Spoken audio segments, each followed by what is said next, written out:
আসলে আমার তার সাথে সম্পর্ক শুরু হয় 2016 সালের লাস্টের দিক।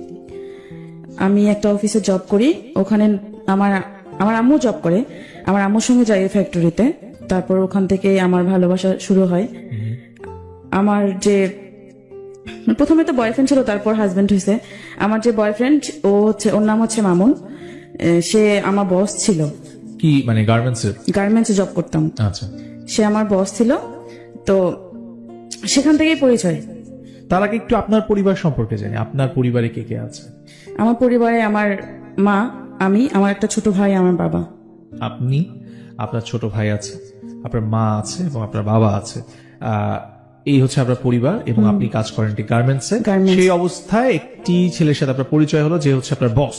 তো বসের সাথে কিভাবে প্রেম হলো শুনি একটু। কিভাবে বসের সাথে সম্পর্কটা হয়েছে? কারণ আমি ওখানে কিউসি হিসেবে গেছিলাম। আচ্ছা, কোয়ালিটি কন্ট্রোলার হিসেবে গেছিলাম। তারপর এক পর্যায়ে ওখানে একটা স্টোর ছিল, মানে স্টোর টাইম কিপার একটা ছিল।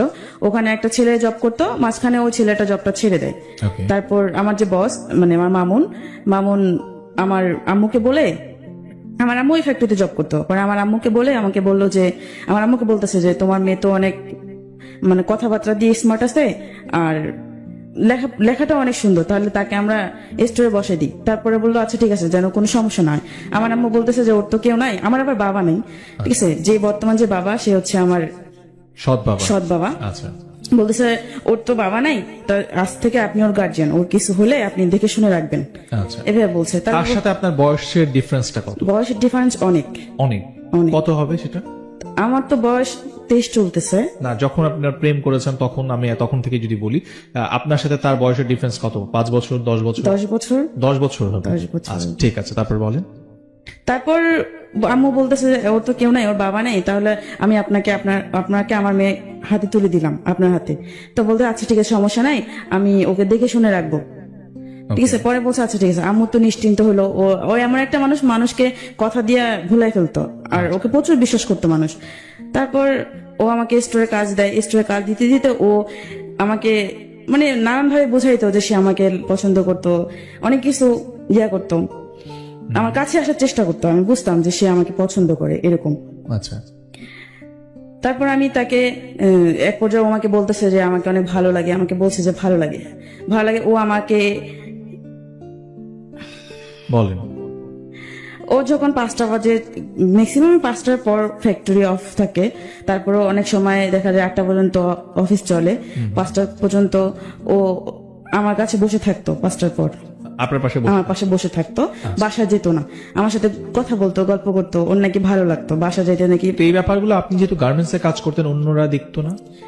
অন্যরা দেখতো, বুঝতো হয়তো, কেউ কিছু বলতো না, বস যেহেতু কেউ কিছু বলতো না। একটু আমি দর্শকদের কাছে যাব।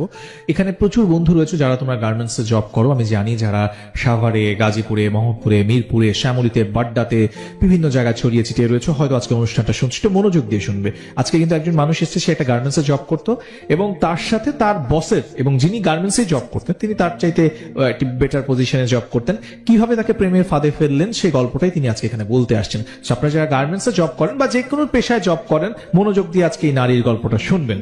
শুনি। তারপর মাহমুদা, কি হলো? তারপর আমার পাশে আয়সা এসে বসতো, তারপর আমাকে বলতো যে ওর এত তাড়াতাড়ি বাসা যেতে ভালো লাগে না, আমার কাছে বসে থাকতে মন চায়, আরো অনেক কথা বলতো। তখন আপনি যাকে প্রশ্ন করেছেন তার পরিবারে কে আছে? যখন প্রশ্ন করেছিলাম বলতে, আমি তখন প্রশ্ন করি নাই কখনো। আচ্ছা, আমি কখনো প্রশ্ন করি নাই। আপনার সাথে একটা মানুষের কথা হচ্ছে, আপনি কখনো জিজ্ঞেস করবেন না আপনার ফ্যামিলি? আর ওকে দেখলে মনে হয় না যে ও বিয়ে করছে কিংবা এরকম টাইপের, এরকম কখনোই মনে হইতো না। কিন্তু তার ফ্যামিলিতে কে আছে আপনি জিজ্ঞেস করেননি? আমি পরে জিজ্ঞাসা করছি। আচ্ছা, সেটা পরে জিজ্ঞাসা, অনেক পরে জিজ্ঞাসা করছি। আচ্ছা, আমি তো প্রথম ভাবছি যে ও বিয়ে করে নেই বা এরকম, যেহেতু আমার সাথে এরকম করতেছে। তারপরে কি হলো? তারপর ও আমার পাশে এসে বসে, আমাকে সবসময় প্রতিদিন চলতো, মানে আমাকে যতক্ষণ পর্যন্ত ওর প্রতি দুর্বল করতো না, ততক্ষণ পর্যন্ত মানে ও আমার পিছনেই লেগে থাকতো, করতো। তারপর আমি বুঝতাম যে ও আমাকে পছন্দ করে। তারপর আমি ওর মানে এমন সিচুয়েশনে ফেলাইতো, মানে বিশ্বাস করতে বাধ্য হইতাম যে আসলে সত্যি মনে হয় মানুষটা আমাকে ভালোবাসে, সত্যি মনে হয় আমাকে পছন্দ করে। এরকম করতে করতে তার সাথে আমার রিলেশন একটা জড়ায় যায়। রিলেশনে জড়ায় যায়। কতদিন সময় নিল এই যে আপনি মানে চাকরিটা নিলেন এবং ওই যে আপনি স্টোরে দায়িত্ব নিলেন, সেখানে বুঝতে পারলেন যে সে আপনাকে ভালোবাসে, এই সময়টুকু কতটুকু যে আপনি তাকে পছন্দ করে ফেললেন বা ভালোবাসলেন, কতদিন হবে? এটা হবে হচ্ছে আমার 2 মাস। 2 মাসের ভেতরে 2 মাসের সে আপনাকে কনভিন্স করলো যে সে আপনাকে ভালোবাসে এবং আপনিও বুঝে নিলেন যে হ্যাঁ, আমি আপনি তাকে বুঝে ভালোবাসেন। নিয়েছি যে সে আমাকে ভালোবাসে। ওকে, গুড। তারপর আমার আমার ওর সাথে সম্পর্ক হওয়ার পরে ভালোই ছিল, সবকিছু ভালো ছিল। তারপর একদিন ও আমাকে বলতেছে, আমার আরেকটা ছেলে ছিল, ও তো আমাকে ওকে ওর সঙ্গে খুব ইয়া ছিল। তারপর বলতেছে যে ওরে ডাক দিয়ে বলছে ওর একটা রুম লাগবে, মানে ওর ফ্যামিলি আছে, ফ্যামিলিকে নিয়ে আসবে। আমি তখনও জানতাম না যে তার ইয়া ছিল, ওয়াইফ ছিল। ঠিক আছে, তারপরে আমি আর ওই ছেলেটা ওর জন্য বাসা খুঁজতে যাই। বাসা খুঁজতে যাওয়ার পর অনেক বাসা খোঁজার পর একটা বাসা পাই। তারপর ওকে এসে বলি, পরে ও বাসাটা দেখতে যায়। বাসা ওর পছন্দ হওয়ার পর তার মানে 1 তারিখে ওর বউ নিয়ে আসে, ওর ওয়াইফ নিয়ে আসে? ওর ওয়াইফ ওর বাচ্চা নিয়ে আসে। যখন বাচ্চা নিয়ে আসে তখন আমি মানুষের কাছে শুনি যে এরকম যে ওর বউ আছে, বাচ্চা আছে। তারপর আমার কাছে অনেক খারাপ আছে, মানে কষ্ট পাইছিলাম। কষ্ট পাতে তারপর আমি একটু পিছিয়ে গেছিলাম। পিছিয়ে যাওয়ার পর তারপরে দেখি ও আমার অনেক ইয়া করতো, ওর প্রতি দুর্বল করতো, নানান ভাবে বুঝাইতো। আর শুরু থেকে আমার প্রতি ওর একটা অন্যরকম ইয়া ছিল। এটা আমি আগে বুঝি নাই, কিন্তু এখন বুঝতে পারছি। আমার সাথে এমন কিছু কাজ করছে যে ওর বউ থাকা সত্ত্বেও আমি ওর প্রতি দুর্বল হয়ে গেছি। অফিসে যখন আমরা একা বসে থাকতাম তখন। আপনার সাথে তার ফিজিক্যাল রিলেশন হয়েছিল? ফিজিক্যাল রিলেশন হয়েছে। এটা মানে আপনি তার ওয়াইফ আছে এটা জানার আগে? ওয়াইফ আপনি কিন্তু অনেক কিছু লুকিয়ে যাওয়ার চেষ্টা করছেন। আপনি যদি লুকিয়ে যান তাহলে আমি কিন্তু আমার গল্প শুনতে পারবো না। সো আপনাকে ক্লিয়ারলি কথা বলতে হবে। প্রথমত হচ্ছে আপনি তার সাথে পরিচিত হলেন এবং পরিচিত হওয়ার পরে আপনার তার সাথে সম্পর্ক হলো এবং এরপর আপনি বললেন তার বাসার মধ্যে তার ওয়াইফ চলে আসছে। এর মধ্যে আপনি কিছুই জানতেন না। তারপরে যখন আপনি জানলেন যে তার বিয়ে হয়ে গেছে, এরপর আপনি তার সাথে কেন চললেন? এরপর আমি তার প্রতি প্রচুর দুর্বল হয়ে গেছিলাম। তাকে অনেক ভালোবাসছি, অনেক ভালোবেসে ফেলছি। এই 2 মাসের মধ্যে? এই অনেক 5-6 মাস হয়ে গেছে। সেই 5-6 মাসে কিছুই তো গল্প আপনি আমাদেরকে বললেন না। আপনি তো বললেন যে 2 মাসের মধ্যে আপনি বাসায় 2 মাসের ভিতরে ওর সাথে আমার রিলেশনটা হয়। হ্যাঁ, রিলেশন হয়। তারপরে ওর সাথে আমার ফিজিক্যালি রিলেশন হয়। হ্যাঁ, সেটা আপনি এড়িয়ে যাচ্ছেন কেন? সেটা যদি আপনি না বলেন আমার দর্শক তো জানবে না। আপনি ফিজিক্যালি রিলেশন ওর বাসায় ওর ইয়াতে হয়। হ্যাঁ, তো এইটার জন্য আপনি নিজে গেছিলেন তার সাথে? আমি নিজে যাইনি, সে আপনাকে নিয়ে সে গেছে? আমাকে নিয়ে গেছে। তখন আমি তখনই আমার সেক্ষেত্রে আপনি জানতেন না না, আমি জানতাম যে সে তখন ম্যারিড? জানতাম না। তো এটা হচ্ছে আপনার রিলেশনের কতদিন পরে, সম্পর্কটা হওয়ার কতদিন পরে?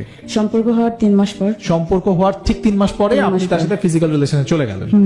আচ্ছা, এরও 3 মাস পরে আপনি জানলেন যে তার বিয়ে হয়েছে, তাই তো? এই যখন জেনে ফেললেন যে সে বিয়ে করেছে, তখন আপনি কি ডিসিশন নিলেন বা কি করলেন? আপনি প্রথম কি করেছিলেন বলেন তো? যখন আমি জানতে পারি যে তার বউ আছে, বাচ্চা আছে, তারপর আমি আর পারিনি পিছাইতে, কারণ যেহেতু ওর সাথে আমার ফিজিক্যালি রিলেশন হয়ে গেছে, আমি আর পারি নাই, কারণ আমি ওর প্রতি অনেকটা দুর্বল, যেটা বলার বাহিরে। ওকে, তার মানে আপনি ফিজিক্যালি একটা মানুষের সাথে ইনভলভ হয়ে যাওয়ার কারণে আপনি তারপরে আর চাইলেও আপনি ব্যাক করতে পারি নাই। আচ্ছা, মূল কারণ? হাঁটার চেষ্টা করলেও পারি নাই আমি। তখন ভালোবাসা ছিল না? আসলে ভালোবাসা ছিল আমার ভিতর, আমি ওরে ভালোবাসছি, কিন্তু ও তো আমাকে ভালোবাসে নাই। হ্যাঁ, তাহলে আপনি ব্যাক করতে চেয়েছিলেন কেন? তখন তো আমি বুঝি নাই সে কোন দিকে যাবে। আমি আগেই বলে রাখি যে মানুষটা আসছেন তিনি অনেক কিছু এড়াই যেতে চেষ্টা করছিলেন, বাট আমার কাছে মনে হলো যে গল্পের আগে উনি অনেক কিছু বলতে চাবেন, কিন্তু লাইভে এসে গল্পটা বলবেন না, কারণ ব্যক্তিগত পর্যায়ে আমি ঘটনা শুনে কি করব, শোনার দরকার আমার লিসেনারদের। সো আপনারা লিসেনাররা এটা আমাদেরকে শুনতে হবে। সো আজকে যারা লাইভটা দেখতেছেন, let's share this live, because এই ঘটনা শুধুমাত্র মাহমুদার সাথে ঘটে না, প্রচুর মাহমুদা এরকম ছড়ায় ছিটায় আছে। স্পেশালি তোমরা যারা গার্মেন্টসে জব করো বা বিভিন্ন নারী বন্ধু রয়েছে, তোমরা যারা বিভিন্ন জায়গায় জব করো, তোমাদেরকে আমি স্পেশালি বলবো just share this, please share this, because এই যে আমরা যারা বিভিন্ন অফিসে জব করি, আমাদের মধ্যে নারী পুরুষ সবাই মিলেই তো জব করে, তো সেখানে একদল সুযোগ সন্ধানী মানুষ থাকে যারা এই ধরনের টোপগুলো ফেলে যে তোমাকে আমি প্রতিষ্ঠিত করে দিব, কিংবা তোমার সাথে কথা বলতে আমার ভালো লাগে। এই যে নাটকগুলো করে, এই নাটকের একটা রূপ রেখা আজকে আপনারা দেখতে পাবেন, এবং এই কারণে আমি মাহমুদাকে আসলে ও যে এই বিষয়গুলো এড়িয়ে যেতে চাচ্ছিল সেগুলো আমি ওকে বলাচ্ছি। এতে করে আমাকে হয়তো খানিকটা সময় ব্রেক নিতে হচ্ছে, কারণ ও আসলে কথাগুলোকে একদম গুলিয়ে ফেলেছে। যে গল্পটা সে বলতে আসছে সেই গল্পটা, মেইন গল্পটা বাদ দিয়ে সে অন্য জায়গায় চলে যাচ্ছে। So, আপনারা যারা গল্পটা শুনছেন তাদেরকে মনোযোগ দিয়ে বলে রাখছি, আজকে মাহমুদা এখানে কেন এসেছে। মূলত ও এসেছে ওর জীবনের সেই গল্পটা বলতে, যেই গল্পটার সাথে ও প্রতারিত হয়েছে এবং যে গল্পটা ওর জীবন থেকে নেয়া, ওর ভালোবাসার গল্প। আপনার গল্পটা আমি শুনবো নেক্সট স্যাটারডেতে। জাস্ট রেজিস্ট্রেশন করে ফেলুন। স্ক্রলে দেখেন রেজিস্ট্রেশন নিয়মটা বারবার যাচ্ছে। মাহমুদা, আপনি একটু পুরো ঘটনাটা আমাদেরকে বলবেন যে আপনার সাথে তার প্রেম হলো, প্রেম হওয়ার 3 মাসের মাথায় আপনি তার সাথে ফিজিক্যাল রিলেশনে চলে গেলেন। সেই সময় কি কারণে গেলেন? সে কি আপনাকে বাধ্য করেছিল বা সে আপনাকে বলেছিল আপনাকে ছেড়ে চলে যাবে? কি কারণ? আপনি একটি মেয়ে হয়ে কেন এই ধরনের ডিসিশন নিলেন? ও আমাকে ওর বাসায় ডেকে নিয়ে গেছিল, ঠিক আছে? ওর বাসা ডেকে নিয়ে গেছিল ওর কাপড় চোপড় ধোয়ার জন্য, রান্না করার জন্য, কারণ ও না খেয়েছিল, তো আমাকে ডাকছিল। তারপরে আমি ওর বাসায় যাই, বাসায় যাওয়ার পর ওর সমস্ত কাজ করি, কাজ করার পর ও আমাকে জোর করে ফিজিক্যালি রিলেশন করার জন্য। ওকে, জোর করার পর আমার ওর সাথে ফিজিক্যালি রিলেশন হয়। ওকে, তারপর কি হলো বলেন? তারপর থেকে তো এমন কোনো মানে প্রতি সপ্তাহে এমন কোনো দিন ছিল না যে প্রতি সপ্তাহে ওর সাথে আমার ফিজিক্যালি রিলেশন হইতো। তখন আপনাদের বিয়ে হয়নি? তখন আমার বিয়ে হয়নি ওর সাথে। আচ্ছা, কারণ আমি ভয় পাইতাম যদি ও আমাকে ছেড়ে চলে যাইতো। মানে আপনি ওকে আপনার কাছে রেখে দেওয়ার জন্য সম্পর্কে বারবার যেতেন? হ্যাঁ। তাই, ঠিক আছে। তারপর কি হলো? তারপর ওর বউ আসলো, ওর বউ আসার পরে অনেক সমস্যা হয়েছিল আমার আর ওর মাঝে, ঠিক আছে? আমি ওকে বলতাম যে, কারণ এই সম্পর্ক এরকম করে তো আর হয় না সম্পর্ক। ও আমাকে সবসময় বলতো, যখন বললাম যে তোমার বউ আছে, বাচ্চা আছে, তুমি কি করবা, পরে ও আমাকে বলতো যে দেখো বউ আছে, বাচ্চা আছে, পরে না জানলেও চলবে, ওকে, যখন জানবে জানবে, এখন জানার দরকার নেই। আমাকে বলছে যখন জানবে তখন দেখা যাবে। আমাকে শুরুতে এভাবে বলছে আচ্ছা, যে যখন জানবে তখন, জানলে জানুক, তখন দেখা যাবে কি হয় না হয়। তাই আমি বলছি, আমি তারপর ও যখন যেটা বলতো আমি তখন সেটাই বিশ্বাস করতাম। আচ্ছা। আমি ওর উপর ভরসা বেশি করছি, ঠিক আছে? আর ও আমাকে বলতো যে আমি বাসায় যাইতাম, যখন অফিস ছুটি হইতো আমাকে বলতো, জানো যখন অফিস ছুটি হইতো আমি তোমার কাছে কেন বসি জানো? আমার তো বাসা যেতে ভালো লাগে না, বাসায় গেলে আমার সাথে অনেক বাজে ব্যবহার করে, মানে বিড়ালের মতো বাসা থাকতে হয়, মনে হয় কি যে আমার বউ স্বামী আর আমি হচ্ছি বউ, এভাবে বলছে। আমার উপর অনেক টর্চার করে আমার বউ, প্লিজ আমি কাউকে কখনো বলি না, তোমাকে বলি। আমি এগুলো কথা শুনে আর কানতো, কেঁদে কেঁদে বলতো। এগুলো কথা শুনে আমি আরো ওর প্রতি দুর্বল হয়ে যাই, আচ্ছা। যে আসলেই তো কারণ মানুষ তো কষ্ট না পেলে এরকম কারোর সাথে রিলেশন করে না বিয়ের পর, হয়তো তার কোনো দুঃখ মানে আপনার ধারণা হচ্ছে যে মানুষ কষ্ট পেলে বিয়ের পরে অন্য একটা রিলেশনে যায়, এটা আপনার ধারণা? আমার ধারণা ছিল এরকম। আচ্ছা, তারপর ও এরকম বলার পর আমি, কারণ কখনো আমি যাচাই করতাম না বা দেখতাম না যে আসলে ও এটা সত্যি বললো না মিথ্যা বললো, ঠিক আছে? তারপর আমি ওর বাসায় যাইতাম, কিন্তু আমাকে বাসায় ডেকে ডেকে নিয়ে যেত ওর বউর সাথে মানে পরিচয় করার জন্য, ভালো সম্পর্ক হওয়ার জন্য, যাতে ওর বউর সাথে আমার রিলেশনটা ভালো হয়। ও আচ্ছা, মানে তার ওয়াইফের সাথে আপনার পরিচয় করিয়ে দেওয়ার জন্য আপনাকে তার বাসায় নিয়েও গেছে? আচ্ছা, গুড। তারপর পাশাপাশি আমার বাসা থেকে ওর বাসা 5 মিনিট, আচ্ছা, এরকম বাসায় নিয়ে যায় ওর বউর সাথে আমার কথা মানে পরিচয় করে দেয়। আগে থেকে ফোন করে হয়তো বলে আমার কথা যে আমি আসবো, তারপর আমি ওর বাসায় যাই, ওর বউর সাথে আমার কথা হয়। তখন জানতো না, উনি জানতো না যে ওনার হাজবেন্ডের সাথে আমার সম্পর্ক। আচ্ছা, শুধু আমি আর ওই জানি, ওকে, আর আমাদের সাথে যারা মিশে তারা জানে, আমার অফিসের মানুষ জানতো। ওকে, মানে একটা মানুষ তো এগুলো কথা তো আর লুকায় থাকে না, মানুষের আচার আচরণ দেখলে মানুষ বুঝতে পারে যে আসলেই কি আছে এদের ভিতরে। কারণ ও এমন করতো, মানে যেখানে যাইতো মানে আমি ছাড়া মানে আমার নামটাই সবসময় ওর মুখে থাকতো, অফিসে সবসময় বলতো, আমাকে না দেখলে পাগলের মতো হয়ে যেত, পাগলের মতো হয়ে যেত আমাকে না দেখলে। আমি যখন ওর বউর কাছে যাই তখন ও বউর সামনে দেখি ও অনেক বিড়ালের মতো হয়ে থাকে, কোনো কথা বলে না, চুপচাপ। ওর বউ আবার যখন আসে তখন একদম চুপ, আবার ওর বউ যখন সরে যায় তখন আবার আমার সাথে আমার এই খোঁচাখুচি করে।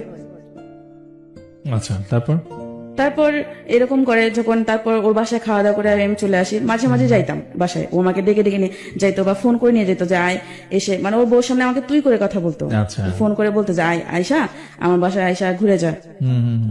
ওর যে ছেলে আছে, ছেলের নাম মাহির, বলছে মাহিরের মায়ের সঙ্গে কথা বলে যা, ভালো লাগবে, সারাদিন ও বাসায় থাকে, মানে আমাকে দেখতে পাবে ও, যেদিন বিশেষ করে যেদিন বন্ধ থাকে সেদিন আমাকে যায়, কারণ ও দেখতে পারে না। আর ম্যাক্সিমাম সময় অফিসটা আমাদের ছুটি হয় রাত্রে 8টা বাজে, ও আমাকে নিয়ে বেরোতে পারে না, এই জন্য শুক্রবার করে যাইতো, আবার কখনো 5টায় ছুটি হলে আমাকে নিয়ে বের হইতো। এরকম করতে করতে ওর বউর সাথে আমার একটা ভালো সম্পর্ক তৈরি হয়। ওর বউ আমাকে বিশ্বাস করে প্রচুর, ছোট বোনের মতো ভালোবাসতো যেটা, ঠিক আছে, কারণ এই বিশ্বাসটা ও ঢুকাই দিছে আমাদের ভিতরে। ওকে। তারপর এরকম আসার পরে এরকম করতে করতে ও আমাকে সবসময় শুধু বলতো ওর বউ ওর সাথে বনে না, ওর বউরে ধরে মারে, এটা করে ওটা করে, আমাকে সবসময় বলতো যে আমার বউর সাথে আমার সম্পর্ক ভালো না, আমার বউকে আমি বলি কি ভালো না, তাহলে এখনো পর্যন্ত সম্পর্কটা টিকে আছে কেন, যেহেতু ভালোই না। পরে আমাকে একদিন বলে যে শোনো, আমি কই আপনি কি প্রেম করে বিয়ে করছেন? কয় না, আমি তো তাকে প্রেম করে বিয়ে করি নাই, আমার ফ্যামিলি দিছে। আচ্ছা। আমার ফ্যামিলি, আপনি কি দেখেন নাই? কয় না, আমি তো তাকে দেখি নাই, যে তার সাথে আমি তাকে দেখিও নাই, আমার ভাই দেখছে, আমার ভাবি দেখছে, তারপর আমার বাবা মা পছন্দ করে বিয়ে করেছে। তা আমি কি আপনার পছন্দ হয়নি? কয় না, আমার কখনোই পছন্দ হয়নি। তাহলে পছন্দ হয়নি, তাহলে আপনার যে একটা বাচ্চা আছে, এই বাচ্চাটা কিভাবে হলো? তাই আমি এই বাচ্চাটা তো আমি নিতে চাই নাই, ওর সাথে আমার বিয়ে শুরু থেকে সম্পর্ক ভালো ছিল না, এই বাচ্চাটা আমি চাইনি নিতে, ও সংসারটা টিকিয়ে রাখার জন্য এই বাচ্চাটা নিছে, আচ্ছা। যেন আমি বাচ্চাটার মায়ায় ওর সাথে সংসার করি। এভাবে বলছেন, কারণ আমি আমার বউকে কখনোই পছন্দ করিনি, হয়তো মানুষের সামনে দেখাইছি, কিন্তু আমি মন থেকে কখনো ওরে পছন্দ করিনি। যবে থেকে আমি ওরে বিয়ে করছি, আমার জীবনে একটা কুপা, ও কখনো আমার ভালো কিছু হয়নি। আচ্ছা, এই যে কথাগুলো বলছেন, এটা আছে কয় বছর আগে? এটা হচ্ছে এই যে 2 বছর আগে, 2 বছর, 1 বছর আগে। 1 বছর আগে। তো আপনার বয়স এখন 23 বছর, আপনি তখন 22 বছরের ছিলেন। তো 22 বছরের একটা নারী, সে কি একবারও চিন্তা করে না যে আরেকটা মেয়ে সংসার, সেই মেয়েটাকে নিয়ে একজন পুরুষ সংসার করছে, তাদের ঘরে একটা সন্তান আছে, তারপরও এই মানুষটা আমাকে যা বলছে সব সত্যি, এরকম মনে হচ্ছিল আপনার তখন? কারণ ও কেঁদে কেঁদে বলতো, মানে তার মানে হচ্ছে আপনি তার কান্না দেখে মনে হতো যে সব সত্যি কথা বলছে? ও কাঁদতো অনেক। আচ্ছা। যখনই বলতো, ওর কষ্টের কথাগুলো বলতো, তখনই ও নাকি মন খুলে ওর বউর সাথে কোনো কথা শেয়ার করতে পারতো না। এটা আপনাকে বলতো? হ্যাঁ। আর ও যদি কখনো মন খারাপ থাকতো, ওর বউ কখনো জিজ্ঞাসা করতো না যে কি হয়েছে না হয়েছে, কখনো বলতো না। আচ্ছা। শুধু বাসায় যায়, খায়, ঘুমায়, এরকম। আমার ওদের সম্পর্কটা নাকি অন্যরকম ছিল, আমাকে বলছে যে, আর কেঁদে কেঁদে বলতো আমাকে। আর আমি তাই বিশ্বাস করতাম, কারণ আমি তো তাকে অনেক ভালোবাসি। অনেক দুর্বল। মানে এই যে বারবার বলছেন আপনি তাকে খুব ভালোবাসেন, কিন্তু একটি পুরুষ, তার একটি বিবাহিত স্ত্রী আছে, তার সন্তান আছে, এইটা জানার পরও আপনার তাকে ভালোবাসার ইচ্ছেটা কেন বারবার হচ্ছে? এই বিষয়টা আমরা অ্যাকচুয়ালি, এখানে প্রচুর মানুষ আছে, অনেকে প্রশ্ন করতেছে আমাকে লাইভে যে উনি তো জানতো যে মানুষটা বিবাহিত, ওর একটা সন্তান আছে, তারপরও এই মেয়েটা, আপনি তো স্কুলে পড়েন না বা একেবারেই ছোট নয়, আপনি এই অবস্থায় কেন বারবার আপনি তাকে ভালোবাসতেন? আসলে ওর কষ্টটা দেখে আমার ওরে ভালো লাগতো। আচ্ছা। ওর কষ্ট, আমি যদি ভাবতাম যে ওর কষ্টটা যদি আমার দিয়ে দূর হইতো, কারণ ও চাইতো যে ওকে বুঝবে, যে ওকে সবসময় ভালো রাখবে। আর ও আমাকে বলতো যে আমি নাকি ওকে যেভাবে বুঝি সেভাবে ওর বউ বুঝে না, আমি যেভাবে ওরে কেয়ার করি এভাবে ওর বউ কেয়ার করে না। আচ্ছা, কিন্তু আপনি তাকে কেয়ার করবেন তো। যাই হোক, এখন বুঝলাম যে তার এই সমস্ত কথা শুনছেন আপনি, তারপরে কি হলো আগাই সামনে?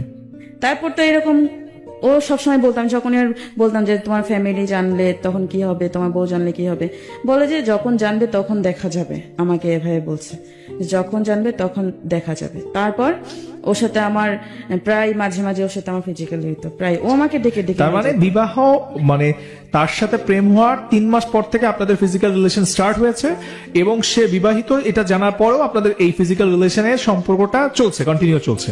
ওকে। তারপর আমি ওর সাথে ফিজিক্যালি রিলেশন আমার করতাম না, ঠিক আছে। প্রথমবার ও জোর করে করছে, তারপরে ও অনেকবার বলছে, আমার ডাকছে, ও এমনকি ও একটা বাসাও ঠিক করা ছিল আমার, ও ঠিক করছিল, ঠিক আছে। ওখানে আমাকে প্রায় সময় নিয়ে যেত। ওকে। তারপর ও আমাকে বলতো যে ওর বউ, ওর ওয়াইফ তো আপনাকে খুব বিশ্বাস করতো, আপনি একটু আগে বলছিলেন না? আপনি একটু আগে নিজের মুখে বললেন। হ্যাঁ, আমাকে বিশ্বাস। তার ওয়াইফ আপনাকে প্রচুর, কারণ আমি তো বয়স তো আমার অনেক ছোট তাদের থেকে, কারণ ওদের তো কেউ তো ভাববে না যে ওই লোকটার সাথে আমার এরকম সম্পর্ক হবে। এক্স্যাক্টলি কেউ ভাববে না, এবং এই জন্যই আমি করবে না কেউ, এক্স্যাক্টলি কেউ বিশ্বাস করবে না বলে আমি আজকে যারা লাইভে আমাকে দেখছেন তাদেরকে বলছি, কেউ ভাববে না, পয়েন্ট ইট, কেউ ভাববে না যে এরকম ঘটনা ঘটতে পারে।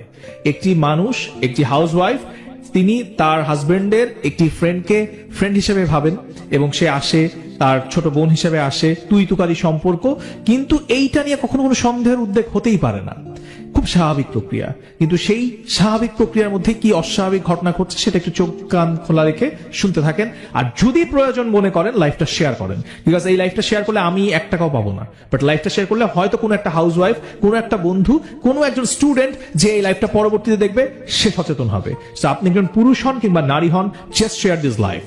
মাহমুদা, তারপরে কি হলো বলেন? তারপর ওর যে ওয়াইফ ছিল আমাকে প্রায় মানে ভালো মন্দ কিছু রান্না করলে আমাকে ডাকতো যে আসো বাসায় আসো, বা ও ডাকতো কিনা জানি না, হয়তো মামুন বলতো, এই কারণে হয়তো আমাকে উনি ফোন করতো বা মামুন ফোন করতো, আমাকে বলতো, বাসায় ডাকতো, আমি চাইতাম, ও ছেলেকে আদর করতাম, চলে আসতাম। এরকম করতে করতে অনেকদিন যায়, ও আমাকে বাইরে নিয়ে যায়, বাইরে ঘুরতেও নিয়ে যায়, অনেক সময় দেখা যায় প্রচুর মিথ্যে কথা বলতো ও। আচ্ছা, প্রচুর মিথ্যা, আমি বুঝতাম, কিন্তু পরে ও অস্বীকার, মানে এমন একটা সিচুয়েশন তৈরি করে আমার ওই মিথ্যা কথাটা বিশ্বাস করতে হতো, এমন একটা পর্যায়ে আসে। তারপর আমি ওর যখন আমারে প্রায় সময় বলতো যে ওর বউ মানে ওর বউরে দিয়ে ওর যায় না, আচ্ছা, আমি বেস্ট, আচ্ছা, এই বলতে, যে রাস্তায় ও নাকি যতদিন বিয়ে হয়েছে হয়তো চাপে পড়ে ওর বউকে বাইরে নিয়ে গেছে, কিন্তু কখনো ওর বউর সঙ্গে বাইরেও নিজের ইচ্ছা যাইতে চায়নি। আচ্ছা, আমাকেই সবসময় সময় দিত, মানে এই আমার সাথে সম্পর্ক হওয়ার পর থেকে আমাকেই সবসময় সময় দিত, বাসায় সময় দিত না। আচ্ছা, আর যখন বাসায় সময় দিত না তখন তো বাসায় প্রবলেম সৃষ্টি হতো, যে একটা ছেলে আছে তাকে সময় দেয় না, সবসময় বাইরে থাকে, আর ফোনে কথা বলতো। আচ্ছা, হয়তো ওর বউ অনেক সময় অনেক কিছু টের পেয়েও কিছু বলে নেই, প্রমাণ না থাকলে কিভাবে বলবে। ওকে, তারপর? আমি এরকম ওরা অনেক বুঝাইছে যে দেখো, আমি বিয়ের মানে তখন ওরা বিয়ে করি নাই, বিয়ের আগ পর্যন্ত অনেক বুঝাইছে, দেখো এরকম যে সম্পর্ক করতেছি এটা তো ঠিক না, কারণ এটা তো অবৈধ সম্পর্ক, তাহলে আমরা বিয়ে করি, চলো বিয়ে করি। বিয়ে করার কি দিন গেছে, বিয়ে করব, আচ্ছা, সময় তো এখনো অনেক আছে, আমাকে বলতেছে এখনো দেরি আছে বিয়ে করার। আমি তারপরে বলতাম, যখনই আমাকে ডেকে নিয়ে যাইতো তখনই আমি বলতাম যে আমরা বিয়ে করি, চলো বিয়ে করি। ওকে, আর অফিসের ভিতরে তো ওইরকম কথাবার্তা হইতো না, ফোনে কথা হইতো। ওকে, আর অফিসে যখন দেখছে যে ওর সাথে আমার ওর সাথে সম্পর্ক সবাই জানাজানি হয়েছে, ঠিক আছে, আমার এক পর্যায়ে আমার আম্মু শুনে, আম্মু বিশ্বাস করতো না, আম্মু কিন্তু প্রচুর আমাকে বিশ্বাস করে, মানুষের কথা কখনো বিশ্বাস করেনি, আচ্ছা, কখনো বিশ্বাস করেনি, সবাই বলছে, প্রমাণ পর্যন্ত দিছে, কিন্তু আম্মু বিশ্বাস করে না যে আমার মেয়ে এটা কখনো করতে পারে না, আমার মেয়ের প্রতি বিশ্বাস আছে। আচ্ছা, কারণ আমার মা যে কষ্টে আছে ওই কষ্ট তো আমি করবো না, আমার আম্মুর এটা বিশ্বাস ছিল, কারণ যেটা আমি চোখে দেখছি আমার মায়ের। তা আম্মু বিশ্বাস করতো না কখনো, শুধু আমাকে এসে জিজ্ঞাসা করতো যে এগুলো যে শুনলাম এটা কি সত্যি, আমি বলি যে না তো, আমি সবসময় অস্বীকার যেতাম, কারণ আমার আম্মুর প্রচুর রাগ, যদি মামুনকে কিছু করে আমার আম্মুর প্রচুর রাগ, ভয় পাইতাম যদি ওরে মারতো, ওরে যদি মারে আমি সবসময় যদি এরকম কিছু হয় আমি কিন্তু মামুনের ধরে মারবো, ওরে কিন্তু আমি এলাকায় থাকতে দিব না, এরকম। আর আমার আম্মুর প্রচুর সাহস, এই কারণে আমি কখনো আম্মুর কাছে শেয়ার করতাম না, মানুষের কাছে বলতাম কিন্তু আমার আম্মুর কাছে শেয়ার করতাম না, যাতে আমার আম্মু না জানে, আমি সবসময় লুকায় রাখতাম। এমন করতে করতে 1 বছর চলে যায়, 1 বছর চলে যায়, তারপর ওর বউ জানতে পারে, ওর বউ জানতে পারলো? ওর বউ এই জানতে পারলো কিভাবে? জানতে পারছে হচ্ছে ও যে বাসায় থাকে, হ্যাঁ, ওর বউ যখন বাড়িতে যাইতো, মানে ওর বাবার শ্বশুর বাড়িতে যেত, মানে ওর বউ ওর বাড়িতে যেত, বউর বাপের বাড়ি, ও আমাকে প্রায় বাসায় ডাকে নিয়ে যেত।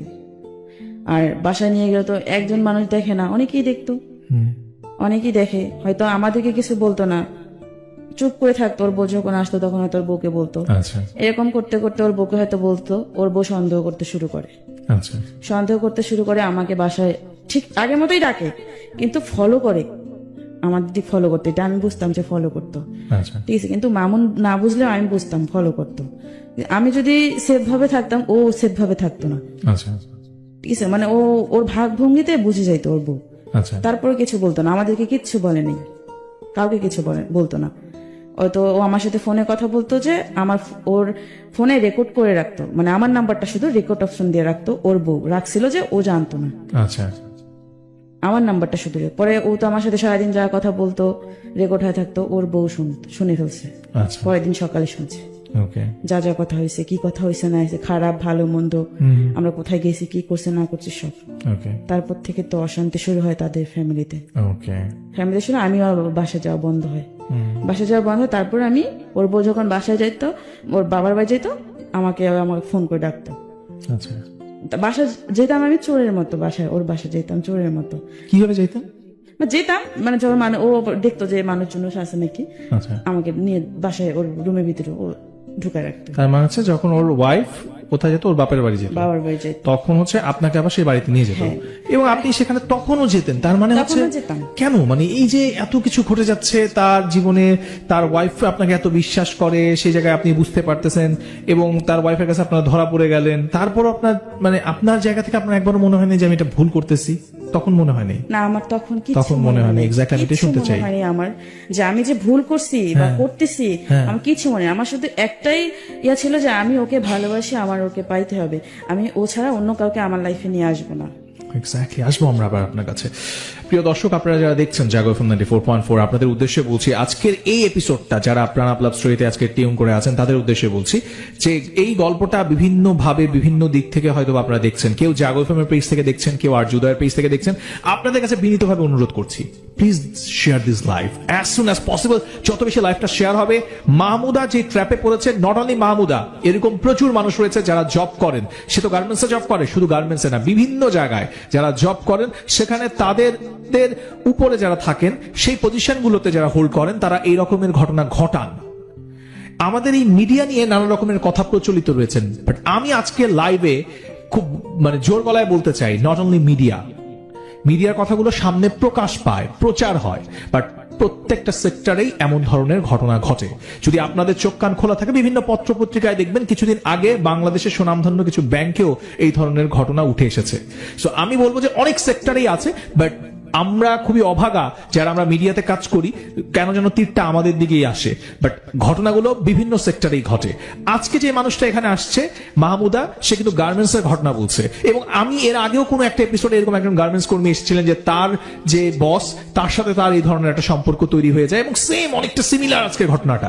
শুধুই কি গার্মেন্টস সেক্টরে? নো, এটাও না, এটাও ভুল। প্রত্যেকটা সেক্টরই আছে, বাট কে কাকে নিজেকে সামলে নিবে, কে এই গল্পগুলো শুনে নিজেকে শুধরে নিবে, সেটাই হচ্ছে দেখার বিষয়। ওটাই শোনাচ্ছেন মাহমুদা। আপনি যাকে ভালোবাসতেন তিনি বিবাহিত, এবং তার ওয়াইফ যখন তার বাবার বাড়িতে বা বাহিরে যেত, আপনাকে তখন লুকিয়ে তার বাসায় নিয়ে আসতো শুধুমাত্র ফিজিক্যাল রিলেশন করার জন্য, তাই তো? তারপর কি হলো? তারপর ও আমাকে যখন নিয়ে আসে, এরকম প্রায় নিয়ে যাইতো বাসায়, প্রায় বাসায় নিয়ে যাইতো। বাসায় নিয়ে যাওয়ার পর ওর যে বাড়িওয়ালা ছিল, বাড়িওয়ালি, উনি দেখতো, ঠিক আছে, উনি হয়তো দেখতো বলতে এটা হয়তো ও আমার যে হাজবেন্ড ছিল, ও হয়তো টের পাইছে যে হয়তো বাড়িওয়ালি নজর রাখতেছে, হয়তো তার ওয়াইফের সঙ্গে তার যোগাযোগ আছে। পরে আমাকে বললো যে তুমি যখন আসবা তখন দেখবা যে বাড়িওয়ালির দরজা খোলা আছে কিনা, যদি দরজা খোলা থাকে চুপচাপ ঢুকে পড়বা, আমি আমার গেট খোলা রেখে দেবো, জুতা ভিতরে নিয়ে আসবা, আমাকে বলতো, এভাবে বলতো। আমি পরে ওরে তো অনেক বিশ্বাস করি, ঠিক আছে, আমি সবসময় ভয় পাইতাম যে ওরে আমি এত ভালোবাসছি, ওরা যেন আমার কাছ থেকে না চলে যায়, আর যেন আমি, কারণ ও ছাড়া আমি অন্য কারোর কাছে যাইতে পারবো না, আমার এরকম মনে হয়েছে সব সময়। তাই আমি ওর কথা মতো চলতাম, ও যা বলতো, যখন যা করতে বলতো তাই করতাম। তারপর আমি এরকম দেখতাম, লুকায় লুকায় আসতাম। আর একটা ছেলে ছিল, ও পাহারা দিত। আর একটা ছেলে ছিল যে আমাদের সবটা জানতো, ঠিক আছে, ওকেও কিন্তু খুব ভালোবাসতো, আমার মনের ওয়াইফ ওকেও ভালোবাসতো খুব, ঠিক আছে, কিন্তু তারপর ও পাহারা দিত, ও কিছু বলতো না। পরে একদিন ও আমাকে প্রায় সময় বাসায় যখন নিয়ে যায়, ওর রুম তো এলোমেলো হয়ে থাকে, আমাকে দিয়া, আমি যখন যাইতাম তখন সবকিছু পরিষ্কার করে দিয়ে আসতাম।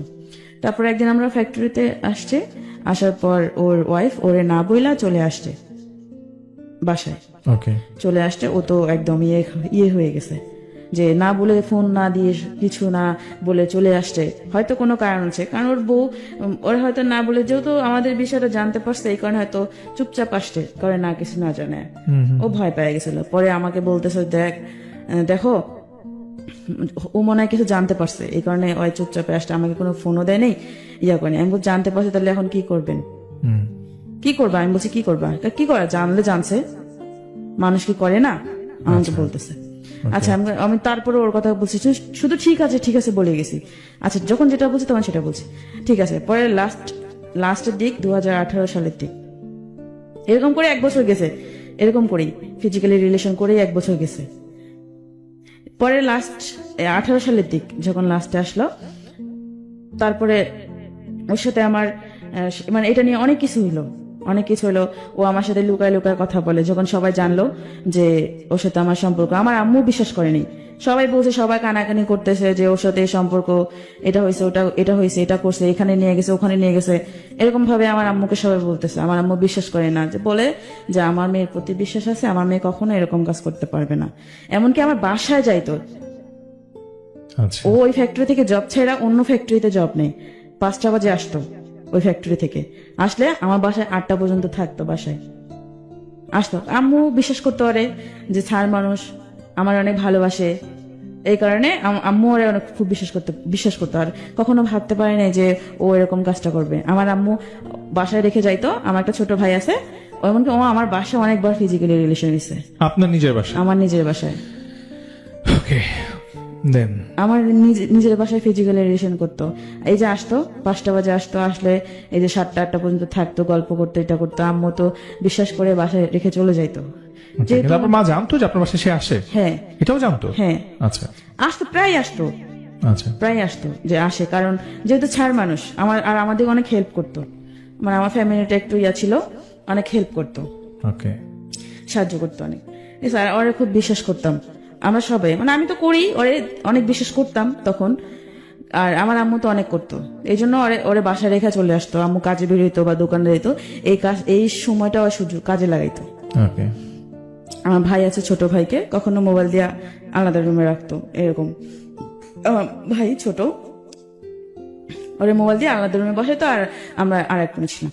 আমি তখনও বলতাম যে আমরা বিয়ে করি, বিয়ে করলে তো এরকম লুকায় লুকায় কিছু করতে হয় না। মানুষ কি করে না, মানুষ তো 2টা বিয়ে করতেছে, অনেকে 3টা বিয়ে করতেছে। পরে ও বলে যে করবে বিয়ে, বিয়ে করতেই গেছে, আর আমার তোমাকে ছাড়াও বাসায়, আমাকে বাসায় যান, তোমাকে ছাড়া আমার বাসায় যেতে ভালো লাগে না।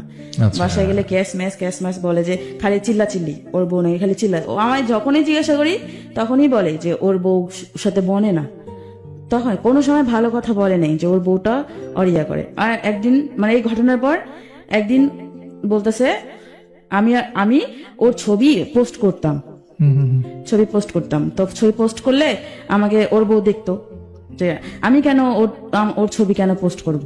এটা তো স্বাভাবিক, একজন বউ হিসাবে তার হাজবেন্ডকে তো জিজ্ঞাসা করা দরকার যে কেন তোমার ছবি ও ফেসবুকে আপলোড করতেছে। ও বলে যে স্যার মানুষ আপলোড করতে পারে না, তাই বলে এইভাবে বলতেছে যে আমি ওরে কলিজা বলে ডাকতাম। আচ্ছা ঠিক আছে, এইভাবে দিতাম, মানে কখনো হাঁটুর পিক দিতাম, কখনো বড় মুখের পিক, অর্ধেক কেটে দিতাম, পুরোটা কখনোই দিইনি। আচ্ছা ঠিক আছে, ওর বউ বুঝতে পারতো যেটা ও, এটা নিয়ে অনেক সমস্যা হইতো। তারপরে হ্যাঁ একদিন চলে যায়, বাসা থেকে চলে যায় অনেক রাত্রে, বাচ্চাটাকে নিয়ে বের হয়ে চলে আসে। তারপর কোন নাকি বোনের বাসায় ছিল অনেক রাত, ও আবার খোঁজাখুঁজি করতে বের হয়। পরে আমিও আবার ওর সঙ্গে, মানে আমার একটা ভাস্তা আছে, ওকে নিয়ে বের হই যে কোথায় গেছে এত রাত্রে বাচ্চাটা নিয়ে। আমি আবার ওর সঙ্গে বের হই। পরে ও আমাকে বলতেছে তুমি আসছো কেন, তোমাকে দেখলে তো আরো সমস্যা হবে। পরে আমি বলছি না আমি আসি। পরে আচ্ছা ঠিক আছে, তাহলে দুজনে পরে খোঁজাখুঁজি। পরে ও ফোন দিল, কাকে জানি, ওর ভাইকে না কাকে ফোন দিয়ে বললো যে হ্যাঁ ও তো আছে, মানে ওর বউ আছে, ওর বোনের বাসায়, একটা বোনের বাসায় আছে, চৌরাস্তা না কোথায়। পরে ও নিশ্চিত হলো। পরে আমরা ওখানে একটা কলেজ গেট, আমি যেখানে থাকি ওখানে একটা কলেজ গেট আছে, ওখানে বসলাম। বসার পর অনেকক্ষণ কথাবার্তা বললাম, ওর বউর বিষয়ে কথা বলতেছে যে অনেক অশান্তি বাসার ভিতরে, আমার ভালো লাগে না, মানুষ কি করে না। আর আমি এখন কথা বলি না তোমার সাথে, ও কিন্তু আমার সাথে এই ইয়ার পর ও আমার সাথে কম কথা বলছে, বেশি কথা বলেনি, যাতে পরিবার ওর বউ বিশ্বাস করে যাতে আমার সাথে ওর কোনো সম্পর্ক নেই, এই কারণে কম কথা বলতো, বাসা থেকে কম বেরোইতো। আচ্ছা ঠিক আছে, আর বাসা থেকে যখনই বেরোইতো ওর বউ খালি সমানে ফোন দিত যে ওর বউ সুন্দর ছিল, যে হয়তো সুমি মাহমুদের কাছে গেছে, এরকম একটা ইয়া করতো। তারপর এরকম করতে করতে পরে 3 দিন পরে ওর বউ আবার আসছে, বাসায় নিয়ে আসছে নাকি আমি জানি না, কিন্তু বাসায় আসছে। বাসায় আসার পর হয়তো ওদের মারামারি লাগছে নাকি লাগছে, ওর হাতের এখানে ছুলে গেছে বা গালে একটু ছুলে গেছে। পরে আমাকে বলতেছে যে বাসে করে জানি কোথায় যাচ্ছে। পরে আমাকেও দেখাইতেছে, আমি বুঝি নাই প্রথমে কি হয়েছে। পরে আমাকে বলতেছে দেখো কি করছে। আমি কি করছে, আমি বল তুমি কি শরীর ইয়া করছিলা যে এরকম দাগ হয়েছে? না আমাকে না মারছে, এভাবে বলছে। জানি না, একটু মন খারাপ করে বলছে। আমার আরো ওর প্রতি ইয়া লেগে গেছে যে এভাবে বউ মারে, স্বামীকে কখনো মারে। পরে আমি একদিন ওর বউকে জিজ্ঞাসা করছি যে শুনেন, আপনি কি আপনার ইয়াকে আপনার বরকে মারছেন? পরে বলতেছে না, আমি তো মারি নাই, এটা মিথ্যে কথা বলছে। আমি শুধু ওর তোমার সাথে ওর রিলেশন আছে নাকি এটা জানার জন্য আমি ওর গালে ধরছিলাম, আমার নোখটা হয়তো লাগছে, আমাকে এটা বলছে। তাহলে ও একভাবে বললো আর উনি আরেকভাবে বললো, আর কিছু বলেনি। আমাকে একদিন বাসায় আসতে মানে বাসায় এসে আমাকে জিজ্ঞাসা করতেছে, উনি সহ মামুন সহ ওর বউ সহ আসতে আয়সা, আমার আম্মু বাজারে গেছে, ওদেরকে দেখে বাজারে গেছে। এখন আমাকে ওর বউ, ও আমার সামনে বসা, ওর বউ আমার সামনে বসা, আর ও আমার পাশে বসা। ওর বউ আমাকে ডাইরেক্ট জিজ্ঞেস করতেছে যে তুমি, আচ্ছা তোমার স্যার কি তোমাকে কখনো এরকম দেখাইছে যে তোমাকে বিয়ে করবে বা কোনো কিছু, কোনো দেখাইছে, আশা দিছে তোমাকে? তা আমি একবার ওর মুখের ভিতরে দেখি, একবার ওর বউর মুখের ভিতরে দেখি। ও আমাকে না আগেই বলছে, মানে ওনারা আসার আগে আমাকে ফোন দিয়ে বলছে যে আমরা যাইতেছি, ও কিন্তু যাবে তোমার ওখানে, তোমাকে কিছু জিজ্ঞেস করলে তুমি শিকার আসবে না, আমাকে এভাবে বলছে। পরে ওরা আসলো, আমি তো জানি যে ওরা আসতেছে। পরে আমাকে জিজ্ঞেস করতেছে, তুমি সত্যি করে বলো তো তোমার স্যারের সাথে তোমার কোনো সম্পর্ক আছে? বলো, তুমি বলো, যদি কোনো সম্পর্ক থাকে তাহলে আমি নিজের দাঁড়ায় থেকে তোমাকে বিয়ে দিব, এভাবে বলছে। পরে আমি বলছি না, আমাকে তো কখনো এভাবে উনি আশা দেয়নি, আমি মিথ্যা বলছি যে আশা দেয়নি, মানে আমি ও যেটা আমাকে শিক্ষা দিয়েছে আমি সেটাই বলছি। পরে উনি চলে গেল, আমার তো অনেক রাগ উঠছে যে উনি আমাদের বাসায় এসে আমাকে এভাবে বলে গেল, যে আমার অনেক রাগ উঠছিল। তখন তো আমি আবেগের ভাসছিলাম, বুঝছেন। তারপর রাগ উঠছে, তারপর ওর বউ চলে গেল, আমাকে অনেক কিছু বোঝায় চলে গেল। চলে যাওয়ার পর 1 মিনিটও হয় নাই, ও আবার আমার বাসায় আসছে, আইসা আমার হাতে পায়ে ধরতেছে যে আমি যেন রাগ না করি, রাগটা কিছু যেন না করি। আচ্ছা, ওর বউর কথায় ও আমাকে ভালোবাসে আর সারা জীবন ভালোবাসবে, এভাবে বলছে। হাত পানি তো, মানে আমি কান্না করছি আর অনেক প্রচুর রাগ হয়েছে যে কেন আমি ওর কাছে স্বীকার করতে পারলাম না, এত কিছু হয়ে গেছে, কেন আমি স্বীকার করলাম না যে তার সাথে আমার সম্পর্ক আছে, তার হাজবেন্ডের সাথে আমার সম্পর্ক আছে। আমি এটা ওরে বলতেছি, ঠিক আছে, কয় তুমি যদি এখন বলো কুরুক্ষেত্র হয়ে যাবে, আচ্ছা, আমাকে বলতেছে। তারপর আর কি করার, ও আমাকে বোঝাই ঠোঝায় হাতে পায়ে ধরলো, ধইরা মন খারাপ করে চলে গেল। পরে আমি মন খারাপ করছে, পরে আমার বিকেলেও ঘুরতে নিয়ে গেল আমার মন ভালো করার জন্য। ওর বউ বুঝতে পারছে যে ও আমার কাছেই আসছে, আচ্ছা, কারণ ওর বউ তো অনেক চালাক, যেটুকু ওর মুখ থেকে শুনছি বুঝতে পারছে। বোঝার পরে একদিন এরকম করতে 18 সালটা গেল, এরকম ওই ফিজিক্যালি করতেই এভাবে আমাকে নিয়ে যাইতো, ওই আপুর বাসায় নিয়ে যাইতো, আবার নিয়ে আসতো, আবার যাইতো, ওর যখনই প্রয়োজন হইতো। এর মধ্যে নাকি ওর বউর সাথে ওর কোনো কিছু হইতো না। আমাকে আমি যদি জিজ্ঞাসা করতাম যে তুমি আমার সাথে এরকম করো, তোমার বউর সাথে কখন কি করো তুমি? পরে বলে যে আমার না বউর সাথে আমার রুচি কুলায় না, আমাকে এভাবে বলে, রুচি কুলায় না। আর একটা কথা বলছে যে ও আমার কাছে আসতে চায়, আমি ওরে আমার কাছে নেই না, কারণ আমার ভালো লাগে না। যখনই ওরে আমার কাছে নিয়ে আসি আমার তোমার কথা মনে পড়ে, যখনই ও আমার কাছে আসতে চায় আমার তোমার কথা মনে পড়ে, ও আমাকে বলতেছে। তারপর আমি বললাম যে আমি বিশ্বাস করি যে আসলেই তো, কারণ ও তো আমাকে অনেক ভালোবাসে, যদি ভালো না বাসতো তাহলে তো আমার প্রতি এত খেয়াল করতো না, এত করতো না। পরে ও এভাবে বলে আমি ওর কথাই বিশ্বাস করতাম। তবে এমন করতে করতে আমি কনসেপ্ট করি। এটা কবে? এটা বিয়ের আগে, মানে কত সালে? 2018-তে। ওকে, তারপর কনসেপ্ট করার পর আমি ওকে বলি যে এরকম। পরে ও আমাকে বলল যে ও আমাকে একটা মেডিসিন এনে দেয়, মানে বাচ্চাটাকে নষ্ট করার জন্য একটা মেডিসিন নিয়ে আসে। ওকে, মেডিসিন নিয়ে আসা দেয়, পরে আমি মেডিসিন খাই, পরে বাচ্চাটা নষ্ট হয়ে যায়। এটা কিন্তু কেউ জানতো না, শুধু আমি আর ও জানি। ও আমাকে যেভাবে বলতো আমি সবসময় ওর বিশ্বাস করতাম। আমি ভাবতাম যে হয়তো ও সত্যি ভালোবাসে, ও আমার ভালোটাই চাই। আর যারা বলতো যে তোকে ও ভালোবাসে না, তোকে করে ব্যবহার করতেছে, তুই বুঝতেছিস না, আমি মনে করতাম তারা আমার শত্রু, এরকম ভাবতাম। ঠিক আছে, আবারও আমরা আপনার কাছে আসবো। আমরা একটু দর্শকদের কাছে আসি যারা টিউন করে আছেন জাগো FM 94.4 এবং একই সঙ্গে ফেসবুকে আমাকে দেখছেন www.facebook.com/jagofm এবং www.facebook.com/rjudoyer ভেরিফাইড পেজ থেকে। তাদের সবাইকে স্বাগত জানাচ্ছি আরো একবার। মনে করিয়ে দিচ্ছি আপনারা দেখছেন প্রণব লাভ স্টোরি এবং শুনছেন প্রণব লাভ স্টোরি জাগো FM 94.4 থেকে। বন্ধু, হালকা কিংবা ভারী যে কোনো খাবারের সাথে নিজেকে শতভাগ কুল রাখার জন্য সাথে রাখুন প্রণব। লাইফের প্রত্যেকটা মুহূর্তকে উচ্ছ্বাসে ভরপুর করে তোলার জন্য প্রণব 2 লিটারের সাথে এখন প্রাণ লাগছে 170 70 মিলি পুরোটাই কিন্তু ফ্রি। প্রাণ খুলে মনের কথা বলো। সো মনের কথা বলতে হলে তো এখানে আসতে হবে, যেমনটা আজকে এসেছেন মাহমুদা, তিনি কিন্তু সহজ সরল স্বীকারোক্তি দিচ্ছেন, অনেকেই এটা দিবেন না। আমরা মাহমুদাকে একটা স্যালুট দিতে চাই, কারণ মাহমুদা আজকে সাহস করে এখানে আসছেন। এরকম হাজারো মাহমুদা আছেন যারা হয়তো নিজের কষ্টটা নিজের মধ্যে লুকায় রাখছেন, কখনো আসবেন না, কখনো বলবেন না, কিন্তু মাহমুদাকে দেখে হয়তো অনেকে ইন্সপায়ার হবেন, অনেকে ভাববেন যে না আমার গল্পটা একটু অন্যরকম, বাট আমার গল্পটায় হয়তো আরো কিছু মেসেজ লুকায় আছে। কারণ প্রত্যেকটা মানুষের জীবনটা আলাদা, আলাদা আলাদা জীবনের আলাদা আলাদা গল্প তৈরি হয়, সেখানে ভালোবাসা হয়তো একটা শব্দ থাকে। এই লাভ স্টোরিতে সেই গল্পগুলোই আসে, যেখানে মাহমুদার ভালোবাসা ছিল একপাক্ষিক। সে একজনকে ভালোবেসেছিল, ভালোবেসে এতটাই অন্ধ হয়ে গেছিল যে মানুষটা বিবাহিত জানার পরও তাকে ছেড়ে আসতে পারেনি। কারণ ওই যে তাদের মধ্যে শারীরিক যে সম্পর্কটা হয়ে গেছে, একটি বাঙালি নারীর ক্ষেত্রে এই ব্যাপারটা এতটাই বিশাল যে সে চাইলেও তখন আর ফিরে আসতে পারে না। যখন যে ব্যাপারটা তার সাইকোলজিতে কাজ করে যে না আমার তাকে এখন বিয়ে করতেই হবে, সে যে বিবাহিত তাতে আমার কি যায় আসে, আমি তো তার সাথে ইনভলভ হয়ে গেছি। এবং সেই প্রেক্ষাপট থেকে মাহমুদা কিন্তু তার ইচ্ছার বিরুদ্ধেও তার সাথে বারবার শারীরিক সম্পর্কে যুক্ত হয়ে গেছেন, এবং একটা পর্যায়ে সেই মানুষটির ওয়াইফের সাথেও সে মিথ্যে বলেছেন, এবং দিনের পর দিন তাদের মধ্যে এই সম্পর্কটা কন্টিনিউ ছিল। এক পর্যায়ে মেয়েটি প্রেগনেন্ট হয়ে যায়, কিন্তু সেই আবারও জঘন্য যে কাজটি আমাদের সমাজে প্রচলিত রয়েছে, অর্থাৎ এই অনাগত ভবিষ্যতের পিতৃত্ব কি হবে, কোনো পিতৃত্বের পরিচয় নেই, তাই সন্তানটিকে পৃথিবীতে আসতেই দেওয়া যাবে না, এবং তারই পরিণতি বাচ্চাটিকে নষ্ট করে দেওয়া হলো। তারপর কি হলো আমরা শুনবো, তবে তার আগে জানিয়ে রাখি, তোমরা যারা লাইভটা দেখছো, বন্ধু তোমাকে বলছি যে তুমি আজকে প্রথমবার লাইভ দেখছো বা নিয়মিতই দেখো, আমার লাইভটা কিন্তু তুমি চাইলে শেয়ার করতে পারো।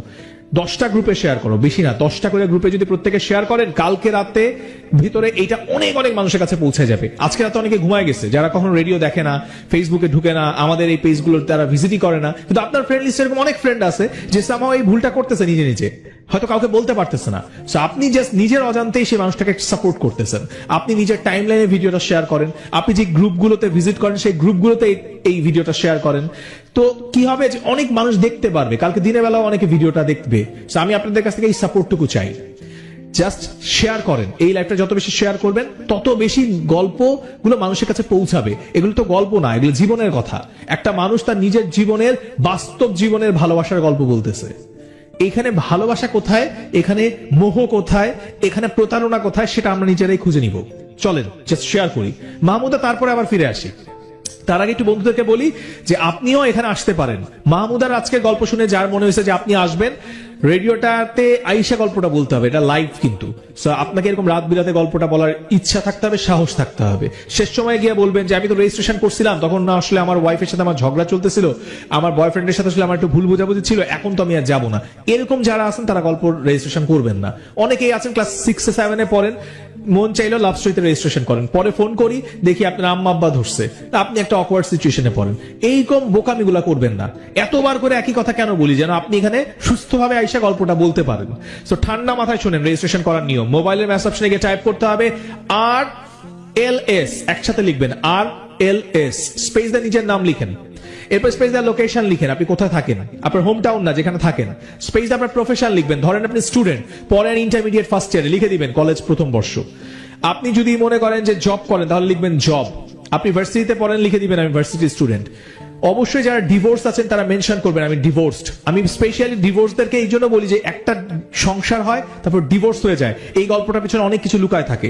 সংসার জীবনে অনেক ভালোবাসা থাকে, সেই ভালোবাসা কোথায় ম্লান হয়ে যায়। সেই জন্য যারা ডিভোর্সড আছেন তারা কিন্তু রেজিস্ট্রেশন অবশ্যই করবেন, যদি আপনি স্বেচ্ছায় এখানে এসে লাভ স্টোরিতে গল্পটা বলতে চান। এবার সেই এসএমএসটা পাঠিয়ে দিবেন 26969 নিজের মোবাইল থেকে, বাবা মার মোবাইল থেকে না, যেখানে ফোন করলে আমরা আপনারে পাবো। ঠিক আছে, রেজিস্ট্রেশন করেন। চলেন মাহমুদার কাছে যাই। মাহমুদা তারপরে কি হলো? তারপর যখন ও বাচ্চাটা নষ্ট করার পর আমি ও যা বুঝাইতো আমি তাই বুঝতাম। তারপর আমি ওর প্রতি আরো অনেক দুর্বল হয়ে যাই। ও আমাকে এতটাই দুর্বল করে আমি ওরা ছাড়া কিচ্ছু বুঝি না। পরে নিয়ে বাসায় আমার অনেক ঝগড়া হইতো আমার মায়ের সাথে। মা আমার অনেক বকাবকি করতো যে মানুষ যদি কিছু না হলে মানুষকে এমনি এমনি বলে, কারণ কিছু হলেই তো মানুষ বলে, তাছাড়া তো বলে না। মানুষকে এমনি এমনি একজনের নামে বলে। আম্মু তারপরও আমাকে বলতো যে ওই যে হ্যাঁ যেন আমাদের বাসায় না আসে আর আমাকে বলতো, কিন্তু আমি কখনো তাকে নিষেধ করতাম না আমাদের বাসায় আসতে, কারণ তাকে আমার না দেখলেই ভালো লাগতো না, তাকে আমার দেখতে হইতোই। ঠিক আছে, সে যখন আসতো আমার বাসায় মনে হতো কি যে আমি আমার প্রাণ ফিরে পেয়েছি, এরকম একটা লাগতো। তারপর ও আমার আম্মু বারবার বলতো তুই কিন্তু বলবি না আমাদের বাসায় আসতে, ঠিক আছে, মানুষ অনেক কথা বলে। আমি শুনতাম না, আম্মুর কথা শুনতাম না। তারপর ও আমার বাসায় আসে, আমার বাসায় আসলে আম্মু রাগ হয়, কিন্তু বুঝায়, ওর সামনে বোঝায় না, কিন্তু আমাকে বুঝায়। তারপর আমাকে আবার ও বলে যে তোর আম্মু কি কি বললাম, না কিছু বলে নেই, এভাবে বলতাম। ও যদি আমার সাথে একটু বসে কথা বলে আমার খুব ভালো লাগতো। নিজেকে সারাদিন ওর সাথে দেখা নাইলেও অনেক খায়, মনে কি আমি অসহায় অনেক। আচ্ছা, আর ও যখন আসতো তখন মনে হতো যে ও ছাড়া মানে ওই আমার পুরো পৃথিবী, ওকে, এরকম ভাবতাম। কারণ ওরকমটা আমার কাছ থেকেও আমার কোরাই নিছে, যেন ওরে ছাড়া আমি কিছু না বুঝি, ওকে, আর অন্য কারোর কাছে যাইতেও না পারি। কখনো কারোর সঙ্গে ফোনে কথা বলতে পারতাম না। আমার ফেসবুক অ্যাকাউন্ট যে ছিল ওটাও ওর কাছে থাকতো, আচ্ছা, কার সাথে SMS করে না করে ও সব দেখতো। ঠিক আছে, আবার অনেক সময় দেখা যায় আমার নাম্বার ট্যাপেট করে রাখতো, আমার কল সব ওর ফোনে যাইতো, আচ্ছা, এরকম রাখতো। মানে দেখতো যে আসলে আমি ওর প্রতি কতটা দুর্বল, কারণ যতটা আমি ওর প্রতি দুর্বল হব ততটাও আমাকে ব্যবহার করতে পারবে। কিন্তু আমি তখন বুঝি নাই, এখন বুঝি।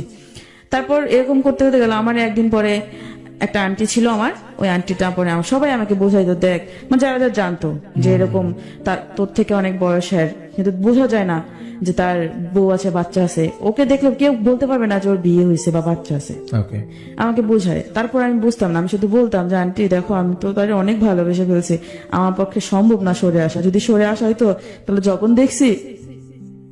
দেখছি যে ওর বউ আছে, বাচ্চা আছে, তখনই সরে আসতাম। ঠিক আছে, আমি এভাবে বলতাম। তারপর বলতো যে নিজের কপালটা খাইস না, আমাকে এভাবে বলতো। তাই আমি বলতাম, আমি শুনতাম না, কারণ যেন আমি একটা মোহর ভিতরে ছিলাম।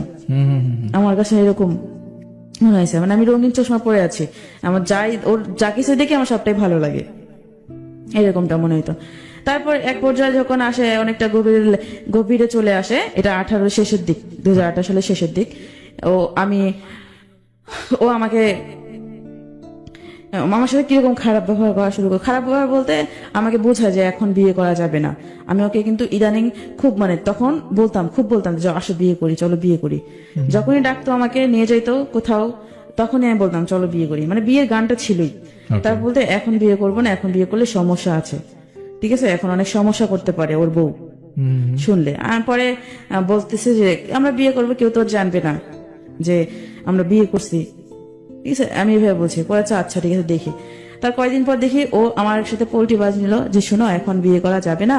যখন দেখছি আমি ওখানে বিয়ের জন্য চাপ দিচ্ছি, তখন বলছে শোনো এখন বিয়ে করা যাবে না, বিয়ে এখন যদি করি অনেক প্রবলেম হবে, আমি অনেক প্রবলেমে পড়বো, আমাকে বলতেছে। কারণ এখন তো সবাই জানে যে হয়তো তোমার সাথে আমার সম্পর্ক। এ নিয়ে একদিন অনেক কিছু হয়েছে ওর বাড়িতে, ওর বউ গেছিল, সবাই আমার আম্মু জানতো না, আম্মু একদম পরে বিশ্বাস করছে। একদিন আমাকে ফোন দিছে, ওর বউ রাগ হয়ে চলে গেছে, বাড়িতে পাঠাই দিছে। ও আছিল বাড়িতে, ও আমাকে যখন যেটা বলতো তখন আমি সেটা রান্না করে দিতাম। এমনকি আমি আমার বাসায় রান্না করে ওর বাসায় পৌঁছায় দিতাম আমার ভাইকে দিয়া, আবার আমার বাসায় এসে খেয়ে যেত, এরকম খেয়ে যেত। তারপর ও আমাকে বলতেছে যে আজকে বাড়িতে যাবো। আমি কই কেন? কয় হ্যাঁ দরকার আছে। কি রান্না করছো? আমি কই রান্না করছি। পরে কয় তাহলে একটু, পরে আমি ওর জন্য রান্না করলাম, রান্না করে পরে ও খাইলো। খাওয়া দাওয়া করার পর আমাকে বলতেছে তাহলে আমি এখন আসি, কি হয় না হয় আমি তোমাকে জানাবো। মানে ওকে বাড়িতে ডাকছে, সবকিছু জিজ্ঞাসাবাদ করবে যে আসলে কি সত্যি কি না মিথ্যা। আমাকেও ফোন দিয়ে আমাকে বলছে যদি তোমাকে ফোন দেয় তুমি কি বলবা?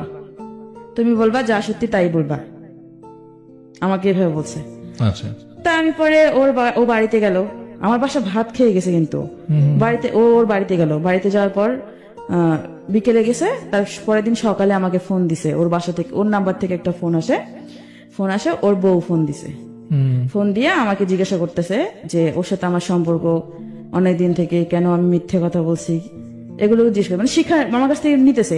পরে আমি বলছি সত্যি কথা যা বলছে। ওর বউ আমাকে এক কথা মানে ও মামুন আমাকে এক কথা বলে, ওর বউকে আর এক কথা বলে। ওর ফ্যামিলির সবাই ছিল ওখানে, ঠিক আছে। ওর যে মামুনের যে বাবা, পরে মামুনের বাবা আমার সাথে কথা বললো যে তুমি তো অনেক ছোট, মানে ও ছেলের দোষ দিতেছে, যদি আমার ছেলে কখনো তোমার কাছে যায় ওরে জুতা দিয়ে মারবা। ওর বাবা বলছে জুতা দিয়ে মারবা, যে ও কেন বউ বাচ্চা রেখে তোমার কাছে গেছে, আর তুমি কেন জায়গা দিছো ওরে, এভাবে বলছে। এটা প্রশ্ন করাটাই স্বাভাবিক, যেহেতু সবকিছু জানি। তারপর এরকম করতো। আমার পরে অনেক কান্না আসতেছিল যে সবাই জানাজানি হয়ে গেছে। মামুনও বলতেছে ওদের সামনে যে হ্যাঁ আমাকেও ভালোবাসে, ওদের সামনে বলছিল কিন্তু যে আমাকেও ভালোবাসে। তারপরে ও ওর বউ সহ আসলো। পরে আম্মু সেই দিন শুনছে, আমার চোখ মুখ লাল দেখছে, আমি কাঁদছি, সেদিন শুনছে যে আমার সাথে সম্পর্ক রাখবে না, হ্যান ত্যান, মানে বলছে সবাই মানে নিষেধ করছে, আমাকে এইভাবে বলছে। তারপর ও বউ সহ আসতেছে বাড়িতে, বাসের ভিতরে আমি ফোন দিছি, ফোন দেওয়াতে পরে আমি কথা বলতেছি, ওর বউর সাথে কথা বলতে। ওর বউ আমাকে জিজ্ঞাসা করতে হলো, সেদিন তুমি কেন অস্বীকার করছো যে তোমার স্যারের সাথে তোমার কোনো সম্পর্ক নেই? আমি কিন্তু সবসময় মামুনের জন্য ওর বউর সাথে অস্বীকার করতাম, মিথ্যা কথা বলতাম যে সম্পর্ক নেই, ওকে। এভাবে বলতো। তারপর আমার আম্মু ফোন দিল, বাসে কথা হইলো, আমার সাথে কথাবার্তা হইলো। ও মানে ওর বউ সামনে আমাকে মানে চিনেই না, এমন ভাবে কথা বলে, এমন ভাবে কথা বলে যে আমাকে চিনে না। পরে আমার তো রাগ উঠে গেছে, আমি অনেক বকা দিছি, রাগ হয়ে বলছে যখন সম্পর্ক বকা দিছি। পরে আমার বকা শুনে পরে আমার আম্মু ফোন ধরছে, ফোন ধরে আম্মু তো সেই বকা দিছে যে আপনার অনেক খারাপ ভাষায় বকা দিছে। পরে আম্মু বলছে যে আপনাকে বিশ্বাস করছি, আপনি আমার ঘোড়া শিং দিছেন, এভাবে একটা কথা বলছে আমার আম্মু, যে আপনি কিভাবে এরকম করলেন, আপনারে পাইলে ধরি মারবো ধরি, এভাবে বলছে আম্মু, এরকম করে বলছে।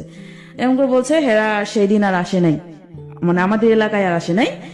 ওর ভাইয়ের বাসায়, ওর ভাইয়ের বাসা চৌরাস্তা ভাইয়ের বাসায় ওর বউ নিয়ে উঠলো। ওঠার পরে পরের দিন বলতে আমার বাসায় কিন্তু খুব অশান্তি চলতেছে, নিয়া খুবই অশান্তি চলতেছে, যেটা বলার বাহিরে যে আমি ওর সাথে সম্পর্ক করি, এত কিছু হয়ে গেছে। ওই তখন থেকে আমার ওকে বিয়ে করাটার আরো জিদটা বাড়লো, যে আমি আর বিয়ে করছি, যেহেতু সবাই জেনে গেছে সবকিছু, তখন আর কি করার আছে। তখন আমি ওরে বিয়ে করব, কারণ ওর ছাড়া আমি তো আর কারোর কাছে যাইতে পারবো না, কারণ আমি ওরে ভালোবাসি, ওরে আমি সব দিয়ে দিয়েছি, আমি ওকেই ভালোবাসবো। আর আমার অন্য আরেকজনের কাছে যেতে আমার সংকোচ লাগবে, আমি কিভাবে যাবো তার কাছে, আমি তো তাকে ঠকাইতে পারবো না, আমার এরকম একটা ইয়ে আসছে। তারপর ও 2 দিন আমার সাথে দেখা করেনি, ওর বউ চৌরাস্তায় ছিল। ও মনে হয় কাজের জন্য ও একটা বাইরে জব করতো উত্তরাতে, ওখানে আসতে পরে আমাকে ফোন দিয়েছে দেখা করার জন্য, ওর বউ জানে না। পরে আমি আসলাম, কলেজ গেট আসলাম, একটা রেস্টুরেন্টে বসার পর আর একটা ভাইয়া ছিল, মাসুদ নাম, ওই মাসুদ ভাইয়া সহ বসছি। মাসুদ ভাইয়া বলতেছে কি হয়েছে, আমাকে পাগলি বলে ডাকতেছে, কি হয়েছে পাগলির? ও মাসুদ ভাইয়া সবসময় বলতো যে শোনো, মামুন কিন্তু তোমাকে ভালোবাসে না, তোমাকে শুধু ব্যবহার করতেছে, তুমি বুঝতেছো না, আমাকে এভাবে বলছে। ওর সাথে এরকম সম্পর্ক না জড়ায়া, ও বিয়ের সাবজেক্ট বাদ দিয়া ওরা দিয়ে কিছু করে নাও তুমি, এভাবে আমাকে বুঝাইতো। কিন্তু আমি তারপর ইয়া করতাম না। পরে ওই রেস্টুরেন্টে এসে মাসুদ ভাইও আসলো, মামুনও আসলো। তারপর বলতেছে যে হ্যাঁ আমরা বিয়ে করব, এখনই বিয়ে করব। মামুন বলতেছে চলো এখনই বিয়ে করব, মানে ও আমাকে দিয়ে কান্দে দিছে, এমন একটা ভাব, কান্না করে দিতেছে।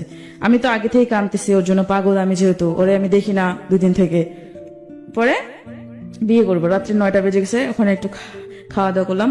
খাওয়া দাওয়া করে পরে মাসুদের সাথে প্ল্যান করলো যে ও রুম নিলে আমরা বাসায় উঠে যাবো বিয়ের পর, ঠিক আছে। তারপরে কথাবার্তা হওয়ার পর ও এরকম চললো কিছুদিন, ওর ভাইয়ের বাসার থেকেই জব করলো, এখানে আর আসলো না। ওই যে আমার আম্মু বলছে এই কথা, ভয় পেয়েছে হয়তো। তার কয়েকদিন পর আসছে এই বাসায়, আমরা যেখানে থাকি ও পাশাপাশি থাকতো, ওই এলাকায় আসার পর আমরা জানি, কিন্তু আমরা যে ওই রোড দিয়েও চলাচল করে না, তার আরেকটা রোড আছে, ওই রোড দিয়েও যাওয়া আসা করে।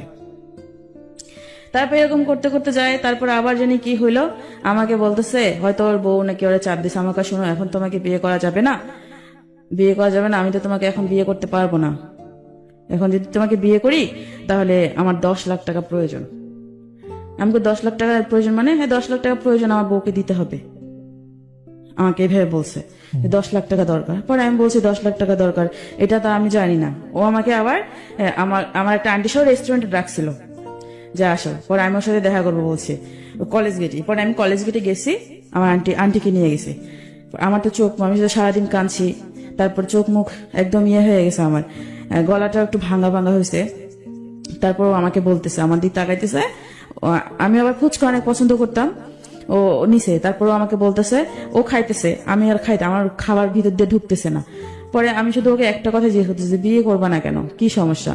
ও আমাকে বলতেছে দেখো এখন যদি তোমাকে বিয়ে করি অনেক সমস্যা, কারণ আমার বউ অনেক চালাক, অনেক কিছু করতে পারে, আর এখন যদি আমার কাছে টাকা থাকতো 10 লাখ টাকা তাহলে কোনো সমস্যা হইতো না, এভাবে বলছে। তা আমি ওর কথা শুনে, ও মানে না তা নাই এভাবে বলতেছে যে কিন্তু আমি সম্পর্কটা রাখবো যেখানেই যাই। আম্মু আবার 2 মাস সময় দিছিল, 2 মাসের ভিতরে চলে যাবেন আপনারা এই এলাকা থেকে, পরে ও বলছে যে আমি যেখানেই যাই তোমার সাথে সম্পর্ক রাখবো। আর আমার কথা হইতেছে যে তুমি যদি দূরে চলে যাও তাহলে তো আমাকে ভুলে যাবে। আমার মনে মনে এরকম ভাবতাম, ভুলে যাবে আমাকে, এরকম একটা ভয় পাইতাম। এই জন্য আমি বলছি যে বিয়ে করলে হয়তো ও আমাকে আর ভুলবে না, এই জন্য আমি ওকে বিয়ের কথা বলছি। আর ও বলতেছে না এখন বিয়ে করবে না, বিয়ে পরে করবো, এখন বিয়ে করব না, আর শুধু তোমার সাথে আমি সম্পর্ক রেখে যাব। আমাকে শুধু সম্পর্ক রাখবা, শুধু ফিজিক্যালের জন্য সম্পর্ক রাখবা আমার সাথে, ভবিষ্যৎ তো নাই। পরে ও বলতেছে না আমি এখন বিয়ে করতে পারবো না, আমার 10 লাখ টাকা দরকার। পরে ও আমি কলেজ গেটে একদম এমন ভাবে কান্না করছি, পুরা মনে হয় 15-16 জন জড়ো হয়ে গেছে আমার কান্না শুনে। আমি বসে পড়ছি রাস্তার ভিতরে, ও কি বলে। আমি তখন যদি একটা বাস থাকতো আমি বাসের ভিতরে উপরে মানে পড়তাম। আমার এরকম মরে যাইতে মন চাইছিল যে ও কি বলতেছে। তারপরে এত কিছু হয়ে গেছে, এখন বলতেছে যে বিয়ে করবে না, এখন 10 লাখ টাকা প্রয়োজন এই বলতেছে। পরে আমি বাসায়, পরে লোকগুলো বলতেছে যে কান্না করতেছে কেন, কয় একটু ফ্যামিলি সমস্যা তো ঝগড়া হয়েছে এখানে, কয় রাস্তায় ভেবে কাঁদতেছে, বাসায় নিয়ে যান, বাসায় নিয়ে যায় পরে সমাধান করেন কি হয়েছে না হয়েছে। পরে ও কয় আচ্ছা ঠিক আছে। পরে আমরা বাসায়, ও একটা অটোতে আসলো, আমি আর আমার আন্টি আর একটা রিক্সায় আসলাম। আমি আমার বাসায়, ওর বাসায়। পরে ও আমার সাথে বাসায় এসে আমি জোরে জোরে কান্না করতেছি, জোরে জোরে, মানে সবাই শুনছে আমার কান্না, মানে এমন ভাবে কাঁদছি আমার পরের দিন আর সকালে কথা বলতে পারি না, গলা ব্যথায় কথা বলতে পারি না। পরে আমার আন্টিকে বলতেছে ও কি পাগল হয়ে গেছে, খাবো কিন্তু তুমি আমার স্বীকৃতি দাও যে মানুষ জানুক যে তোমার সাথে আমার বিয়ে হয়েছে, ঠিক আছে। এভাবে বলছি যে আমি আমারটা আমি রোজগার করে খাবো, তোমাকে খাওয়াইতে হবে না, যেহেতু আমি কাজ করতে জানি, এভাবে বলছি। তারপর ও বলতেছে ও আমার সাথে, পরে আন্টির সাথে রাগারাগি করলো, জ্বরে বুঝান ও পাগল।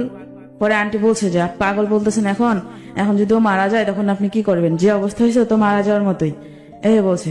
পরে ও বলছে যে ওরে বুঝালে ঠিক হবে, কারণ 2 বছর সম্পর্কে এইভাবে তো যেহেতু অনেক কিছু হয়ে গেছে, এটা তো আর তাড়াতাড়ি ভোলা যায় না।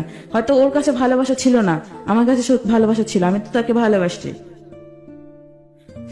তারপর আন্টি আমাকে অনেক বুঝালাম, আমি তারপরে বুঝি না। ও আমার আবার ফোন দিছে, আমি কি করতেছি না করতেছি, এমন করে আমার খোঁজ খবর নেয়, আমি কি করতেছি না করতেছি, কিভাবে আসি না, আমি তো আর কথা বলতে পারতেছি না, গলা ব্যথায়। তারপরে 2 দিন না যাইতে ও আমাকে আবার ওই আপুর বাসায় ডাকতেছে যে আসো, আপুর বাসায় আসো। আমি পরে বলছি যে আমি কিন্তু তোমার বিয়ে করব, ঠিক আছে, একদিন হলো আমি তোমাকে বিয়ে করব, আমি তোমার সাথে সংসার করব। পরে বলতেছে যে সংসার কোথায়, আচ্ছা ঠিক আছে করিও বিয়ে, আমাকে বলতেছে। পরে আমাকে ওই আপুর বাসায় ডাকলো, আমি ও মিষ্টি মিষ্টি কথা বললো, আমি ওর কথা কইলা আপুর বাসায় আসলাম। তারপরে আমার একটা ভাই ছিল, ঠিক আছে, মায়ের পেটের ভাই নেই, ভাই ও অনেকটা আমার, কারণ এখন কষ্টের পাশে সময় ও নাই, কিন্তু ও মামু যার থাকার কথা সে নাই, কিন্তু আমার ভাইটা আমাকে সাপোর্ট করতেছে, আমার পাশে আছে, আমাকে বুঝাইতেছে। তখনও সে বুঝাইছিল। তারপর আমার ভাইকে আমি বললাম, ওই আপুর বাসা যাওয়ার আগে আমি আমার ভাইকে বলছি সবটা ঘটনা, যে আমি এরকম আমি তোমার অনেক ভালোবাসি, ওর সাথে আমার অনেক কিছু হয়ে গেছে, আমি ওর ছাড়া বাঁচবো না, কেঁদে কেঁদে বলছি। তারপর আমার এই ভাইটা বললো যে আচ্ছা ঠিক আছে দেখি কি করা যায়। তারপর ওকে ডাকলো, কলেজে ডাকলো, ওরা একটা রেস্টুরেন্টে বসলো, ওরা নাকি বসার পর বলতেছে যে ও আমাকে বিয়ে করবে, তখন বলতেছে বিয়ে করবে, ওর ফোন আছে একটা, ফোনটা বিক্রি করে ও আমাকে বিয়ে করবে, এই বলতেছে। খাবার নাকি খেতে দিছে ওরে, খাওয়ার পর খাবার খাবে না, ও কাঁদতেছে যে কি করবো, ওর একটা বউ আছে, বাচ্চা আছে, আবার আমিও ওর সাথে এরকম করতেছে, আমাকে তো ওর বিয়ে করতে হবে, আমি ওরে বিয়ে করবো, কইতেছে যে যাই হোক আমি ওরে বিয়ে করবো, মানে কাঁদতেছে। আমার ভাইটা বলছে যে একদম ওর চোখের পানি প্লেটে পড়তেছে, এরকম একটা। তারপর আমার ভাইটা বলছে আচ্ছা ঠিক আছে আমি দেখতেছি, এভাবে বলছে। পরে আমাকে জিজ্ঞাসা করলো, আমিও তো কান্নাকাটি গলায় বললাম যে হ্যাঁ আমি ওরে বিয়ে করতে চাই, ঠিক আছে। ও পরে আমার কাছে আবার বলে যে ওই 10 লাখ টাকার কথা বলে, যে আমি তো এখন বিয়ে করতে পারবো না, 10 লাখ টাকা আমার লাগবে, 10 লাখ টাকা লাগবে। আমি পরে আর কিছু বলি নাই, কারণ আমার তো অনেক কষ্ট, আমি তখন অনেক কষ্টে ছিলাম, কারণ আমি ওরে এত বিশ্বাস করলাম, ও যখন যেটা বললো তখন সেটা করলাম।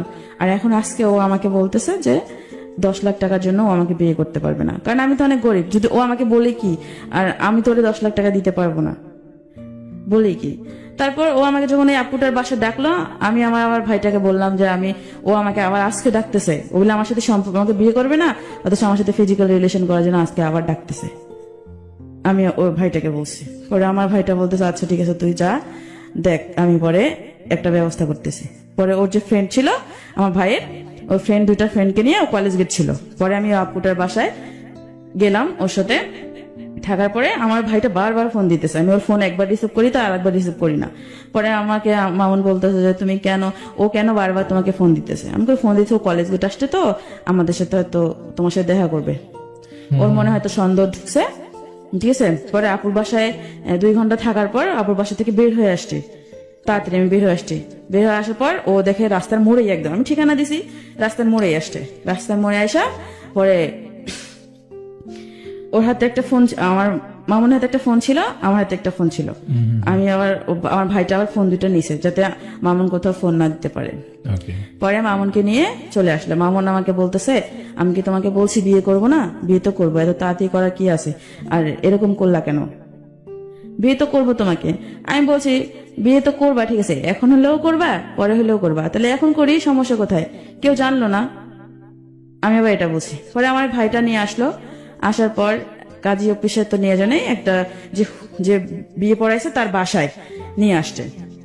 ওই বাসায় বিয়ে হলো, কারণ একটা মানুষ যদি জোর না করতো তাকে তো কেউ, মানে মন যদি না আছে তাকে তো জোর করে কেউ বিয়ে দিত না। আমি যদি বিয়ে না করি, আমাকে যদি কেউ মেরেও ফেলে তারপরে তো আমি বলবো যে আমি বিয়ে করব না, আমি মরে গেলে যাব। কিন্তু ও বিয়েটা সুন্দরভাবে করলো। আমি আমার কাগজপত্র দিলাম, আমি আমার কাগজপত্র দিছি, ওটাও কাগজপত্র দেয়নি, বলছে যে ওর কাগজপত্র এখন নাই, বাসা থেকে আইনা পরে দিবে।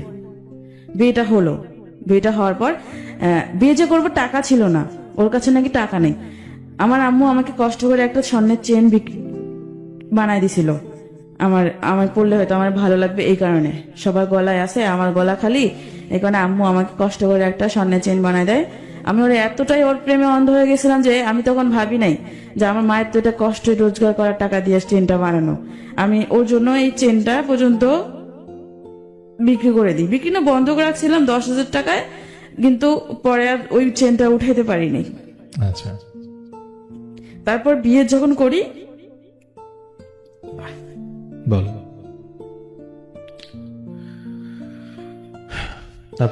তারপর এই বিয়ে হয়, বিয়ে করার পর ওর ফোনটা ওরে দেওয়া হয় না, আমার চেনটা বিক্রি করেই বিয়ে হয়। চেনটা বিক্রি করে বিয়ে হয়, পরে ও আমাকে বলে যে বিয়েটা যেহেতু হয়েছে কাউকে বলার দরকার নাই, কাউকে বলো না, তুমি তোমার মতো থাকো, আমি আমার মতো থাকি। তুমি তো চাইছো যে আমি তোমাকে বিয়ে করি, যেহেতু বিয়েটা হয়েছে তাহলে কাউকে কিছু বলার দরকার নেই, যেমনি আছে অমনি থাক। আমি কইছি আচ্ছা ঠিক আছে, তাহলে আমি তো যেহেতু চাকরি করি না, তাহলে আমি বাড়িতে যাই, আমার গ্রামের বাড়িতে কয়দিন যা থাইকে আসি, তুমি এদিকে ইয়া করো। তারপর ও কি করলো, আচ্ছা ঠিক আছে যাও। আর ওর কাছে কাগজপত্র চাইলো, ও ইয়া করলো না, বলছে যে দিবে কাগজপত্র দিবে, বাসা থেকে আইসা পরে কাগজপত্র দিবে, এটা বলছে। আর এর আগে বিয়ের আগে একটু কাহিনী ছিল যে আমি ওর বউর কাছে গেছিলাম, মানে ও যখন বলছে যে 10 লাখ টাকা প্রয়োজন, তখন আমি ওর বউর কাছে গেছিলাম সবটা বলবো, যে আমি আবারও কনসেপ্ট করি। আচ্ছা, আবারও কনসেপ্ট করার পর আমি বলি যে এরকম এখন তো এরকম অবস্থা, আমি কনসেপ্ট করছি। পরে বলে যে তুমি এরকম করছো, মামুনকে বলো নাই। আমি করে বলছি, মামুন বলছে আমাকে বিয়ে কর। তুমি তাহলে উনি সবকিছু জানার পর আমাকে বলে দেয় তুমি বিয়ের আগে এরকম কেন করলা, মামুনকে বিয়ে করতে মামুনকে বলো নাই বিয়ে করতে। আমাকে বলছি, ও পরে বলছে পরে করবে। এখন বলে যে কেন পরে করবে, কেন এখন কর, এখন করতে বলো, আমাকে এভাবে বলছিল। আমি মামুনকে সব কথা, মামুনের বউকে সব কথা বলছি, সেই দিন বলছি। তারপরে মামুন এই গন্ডগোলটা করছে, মানে এই 10 লাখ টাকার কাহিনী করছে। মামুনের বউকে বলছিলাম যে এই কারণে মামুনের বউ হয়তো মামুনকে কিছু বলছে, হয় তারপর যে আমি কনসেপ্ট করছি যদি কিছু হয়, কিছু যদি করি। পরে মামুন এটা হয়তো চাল খাটাচ্ছে যে 10 লাখ টাকা প্রয়োজন আমার, আমি জানি না কোনটা সত্যি ছিল আর কোনটা মিথ্যা ছিল। তারপর যখন বিয়েটা হয়, বিয়েটা করার পর ও আমাকে বলে তুমি বাড়িতে, তুমি তাহলে গ্রামে যাও, কয়দিন থেকে আসো, আমি এদিকে সবকিছু ঠিকঠাক করি। আমি ওর কথা বিশ্বাস করলাম, আমি বাড়ি গেলাম। পরে বাসে আমি যখন বাসে, তখন আমাকে ফোন দিয়ে বলে যে আজকে তো আমাদের বিয়ে হয়েছে, আমি তোমাকে বাসা যাইতে দিলাম কেন? আমি কই কেন, আমি তো ইচ্ছা করলে বাসায় তোমাকে রাখতে পারতাম, যেহেতু আমার বউ বাসায় নেই। আমাকে বলে যেহেতু আমার বউ বাসায় নেই, আমি তো তোমাকে বাসায় রাখতে পারতাম, রাখি, আমি রাখলাম না। আমি কেন? আমাকে এমনি রাখি নাই, তুমি যাও, বাড়িতে যাইতে চাইছো যাও, এই কথা বলছে।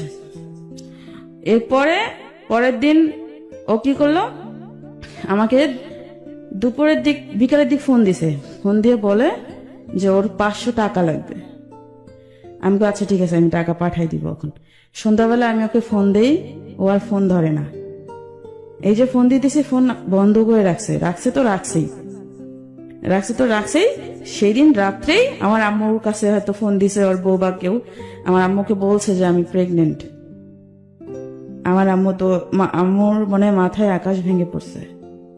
পরে আম্মু সাথে সাথে আমাকে ফোন দিছে, আমাকে বলতেছে যে কি সমস্যা, এগুলো যেগুলো বলতে, হ্যাঁ কান্দে কান্দে বলতেছে যে বিয়ে হয়েছে, প্রেগনেন্ট, হ্যান ত্যান এগুলো বলতেছে। পরে আমি আম্মুর কাছে প্রথমে অস্বীকার গেছি। পরে যখন বলছে আমি নাকি ওরে ব্ল্যাকমেল করে বিয়ে করছি, বাসা থেকে উঠাই নিয়ে যায়, আচ্ছা এটা বলছে যে আমি ওরে ব্ল্যাকমেল করে, অথচ ও যে আমার সাথে এত কিছু করলো তার কিছু হয় না, কিন্তু আমি নাকি ওরে ব্ল্যাকমেল করে বাসা থেকে উঠাই নিয়ে যে বিয়ে করছি। আম্মু বলতেছে তুই নাকি ওরে জোর করে বিয়ে করছিস। আমি কই না, আমি বিয়ে করিনি, আমি ওরে জোর করিনি। তখন আমি আম্মুর সাথে কাইন্দে দিছি। পরে আমি আম্মুর কাছে সবটা স্বীকার করছি, কারণ তখন স্বীকার করলে আর কি করার, তখন তো আর কিছু করার নাই, কারণ যেহেতু সবটা শেষ হয়ে গেছে। পরে আমার আম্মু আমার নানির সাথে কথা বলে আবার একটা মেডিসিন দিয়ে আমার বাচ্চাটা নষ্ট করে। আমার বাচ্চা নষ্ট করলো, এই নিয়ে 2বার বাচ্চা নষ্ট করলেন? হ্যাঁ। আচ্ছা, এটা কবে? এটা বিয়ের পর ফেব্রুয়ারিতে, ফেব্রুয়ারি মাস 2019 সালে ফেব্রুয়ারিতে। আর বিয়েটা হয় আমার জানুয়ারির 1 তারিখে। এই যে 19 সালের। কিন্তু এর মধ্যে আপনার সাথে তার সম্পর্ক 2 বছরের ছিল? 2 বছর ছিল। আচ্ছা, তাহলে ফেব্রুয়ারিতে আপনার বাচ্চাটা নষ্ট করলেন। তারপরে তার সাথে কি হলো? ফেব্রুয়ারিতে না, আমার জানুয়ারির 2 দিন পরেই, জানুয়ারি মাসের 4-5 তারিখে আমি নষ্ট করি, বাচ্চাটা নষ্ট করি। ওকে, তারপরে কি হলো? তারপরে ওরে তো আমি এত ফোন দিতেছি। পরে আম্মু এটা শোনার পর যে ও যে আমার সাথে এত কিছু করছে, আমি সবটা তো আম্মুর কাছে বলছি। বলার পর আম্মু জানার পর আম্মু কি করছে, ওর বাসায় গেছে। আমার একটা ভাস্তাক নিয়ে বাসায় গেছে। বাসায় যায় দেখে ওর বাসা পুরো ফাঁকা, কিচ্ছু নাই। মানে ও সবকিছু নিয়ে চলে গেছে না বলা, মানে বাড়ি এলে সবকিছু দিছে, তাকে কিন্তু কেউ জানে না যে ও চলে গেছে, মনে করতে পলায় গেছে, এরকম একটা ভাব। তারপর বিয়ের 1 মাস ওর সাথে আমার কোনো যোগাযোগ নেই। ওর সাথে যোগাযোগ, ও যখন ফোন ধরে না তখন আমি ওর বউকে ফোন দিই, ওর বউকে জ্বালাই। ওর বউ আমার সাথে বাজে ব্যবহার করে, আমাকে বলে যে তুই আমার স্বামীকে, আমার স্বামী কোনো অন্যায় করেনি, তুই আমার স্বামীকে জোর করে বিয়ে করছিস, ব্ল্যাকমেল করছিস, বাসা থেকে উঠায় নিয়ে গেছিস। আমি যে এত কিছু বলতেছি, হ্যাঁ বিশ্বাস করতেছে না। কারণ মামুন এমন একটা মানুষ, মানসিক মিষ্টি কথা বলেই এমন কথা দুর্বল করে ফেলে। মানে এই হচ্ছে আপনার জীবনের, আপনার যে মামুন, সে অবশেষে আপনাকে বিয়েও করলো এবং তারপরে হচ্ছে চলেও গেল আপনার জীবন থেকে। পরবর্তী থেকে আপনাকে ডিভোর্স দিছে? হ্যাঁ, তারপর হচ্ছে শুনেন আমি বলি, আর এরপর থেকে তো আসল কাহিনী শুরু হয়েছে। ওর মুখোশটা আমার সামনে খুলছে যে আসলে ও আমার কাছ থেকে কি চাইছিল, আসলে আমাকে ও আদৌ ভালোবাসছে কিনা আমি বুঝতে পারছি। যখন হলো তারপরে ওর বউ হচ্ছে গাজীপুরের মেয়ে, আমার যে বিয়ে দিছে তার উপরে অনেক নাকি, মানে অনেক নেতা ফেতা আছে না, ওদেরকে দিয়ে অনেক জ্বালাতন করছে আমার এই ভাইটাকে যে বিয়ে দিছে। জ্বালাতন করার পর আমার ভাইটা বলতেছে, দেখ যেহেতু ও ফোন, আমি ওরে ফোন দেই, ও ফোন ধরে না আমার। আমি ওরে অনেক SMS করছি, যেগুলো মানে আমি জীবনে কখনো ওরে এত SMS করিনি। আচ্ছা, মানে আপনার সাথে যোগাযোগ বন্ধ করে দিল? যোগাযোগ একদম টোটালি বন্ধ করে। তারপরে কি হলো, একটু ঝটপট বলেন। তারপর আমার যে ভাই ওর উপরে অনেক অত্যাচার করে, যে ওর ভয় দেখায়। তারপর আমার ভাইটা আমার সাথে সবকিছু বলতো যে দেখ এরকম, যে তোর সাথে সংসার করতেছে না, তাহলে তুই কিছু একটা কর। পরে আমি ওর সংসার বাঁচার জন্য, আমার ভাইটার ওর যেহেতু একটা বাচ্চা আছে, ওর একটা ছোট বাচ্চা আছে, আমার জন্য তো চাই না যে ওর কোনো ক্ষতি হোক। যেহেতু আমার বিয়েটাই ঠিকভাবে হয় নাই, ও কাগজপত্র দেয় নাই, বিয়ের কাগজপত্র দেয় নাই, এরা হয়তো ইসলামী শরীয়তে হইলেও সরকারি ভাবে হয়নি। আচ্ছা, এভাবে, কারণ অনেক আমি বুঝতে পারিনি কখনো। তারপর আমার ভাইটা বললো কি যে তুই কর, ডিভোর্স দে। পরে আমি ওর কথা চিন্তা ভাবনা করে আমি বললাম 2 দিন ভাবি। 2 দিন ভাবার পর আমি এই সিদ্ধান্ত নিলাম ডিভোর্স দিব। ডিভোর্স দেওয়ার পর ও আমাকে নিয়ে গেল কাজে বসে, যে এখানে বিয়ে করেছে ওখানে নিল না, আরেক জায়গায় নিয়ে আমি ডিভোর্স দিলাম, নোটিশ দিলাম। দেওয়ার পর এখন ও শুনছে, আমাকে কয় কি সুন্দর, আগে আমার সাথে ভালোবাসা করছে, যেদিন ডিভোর্স দিতে তারপর থেকে আমার সাথে কথা বলা শুরু করে দিছে। কথা বলা শুরু করে দিছে, বলতেছে তোমার সাথে তো আমার ডিভোর্স হয়নি, স্ত্রী পক্ষ কখনো ডিভোর্স হয় না। তোমার কে বলছে যে মৌলানা আছে, বড় বড় হুজুর আছে, তাদেরকে জিজ্ঞাসা করে দেখিও। আচ্ছা আচ্ছা এই বলে। আমি ওর কথা আর কোনো শুনছি, আমার অনেক কান্না পাইতেছে, এত কষ্ট করে আমি ওর বিয়ে করলাম, এত ভালোবাসলাম, আর ও আমার সাথে এরকম চিৎকার করলো। 1 মাস কোনো খোঁজ খবরই নেই। পরে যখন আমি ওর ছাড়া দিছি তখনও আমার খোঁজ খবর নেওয়া শুরু যখন করলো। শুনছে যে সুমি মানে মাহমুদ আরে ডিভোর্স দিছে, তখনও এরকম করলো। তারপর আমার মা সেই দিন যেদিন আমি ডিভোর্স দিয়ে আসছি, আমার মা জানে না, কেউ জানতো না। আমার মা কয় বিয়ে করছি, তাহলে এখন আমি এখানে থাকি কেন? আমার প্রতি একটা অন্যরকম মানে কেউ দেখতে পারতো না। বাসা থেকে আমাকে বের করে দেয়, ওকে আমার আম্মু বের করে দেয়। আমি কোথায় যাব? আমার তো কেউ নাই, আমি তখন অসহায় পড়ছি। পরে আমার যে ভাইটা যে বিয়ে দিছে, ওরকে আমি ফোন দিলাম সবার আগে। ফোন দিয়ে পরে বললাম যে দেখ এরকম এরকম বাসা থেকে বের দিচ্ছে। ওর যে মামা তো বোন আছে একটা, ওর বাসায় ও আমাকে নিয়ে গেল কাশিমপুর, আচ্ছা ওখানে রাখলো। রাখার পর ও আমাকে বলতেছে, রাখলো, আমার সবকিছু যাবতীয় মানে থাকা খাওয়া খরচ সবকিছু দিয়ে দিছে। দেওয়ার পর এখন মামুন আমার সাথে কথাবার্তা বলতেছে, আমাকে বারবার বুঝাইতে চেষ্টা করতেছে যে তোমার সাথে আমার ডিভোর্স হয়নি, স্ত্রীর পক্ষ ডিভোর্স হয় না, যাতে ও আবার আমার সাথে ফিজিক্যালি করতে পারে, আচ্ছা লুকায়া হইলেও। এভাবে বলছে। আমি তখন থেকে বুঝতে পারছি যে আসলে ও আমাকে ভালোবাসে নাই। এটা বুঝতে অনেক দেরি হয়ে গেল মনে হয়। হ্যাঁ, আচ্ছা। অনেক দেরি হয়েছে, মানে অনেক দেরি হয়েছে। যখন সবকিছু শেষ হয়ে গেছে আমার, তখন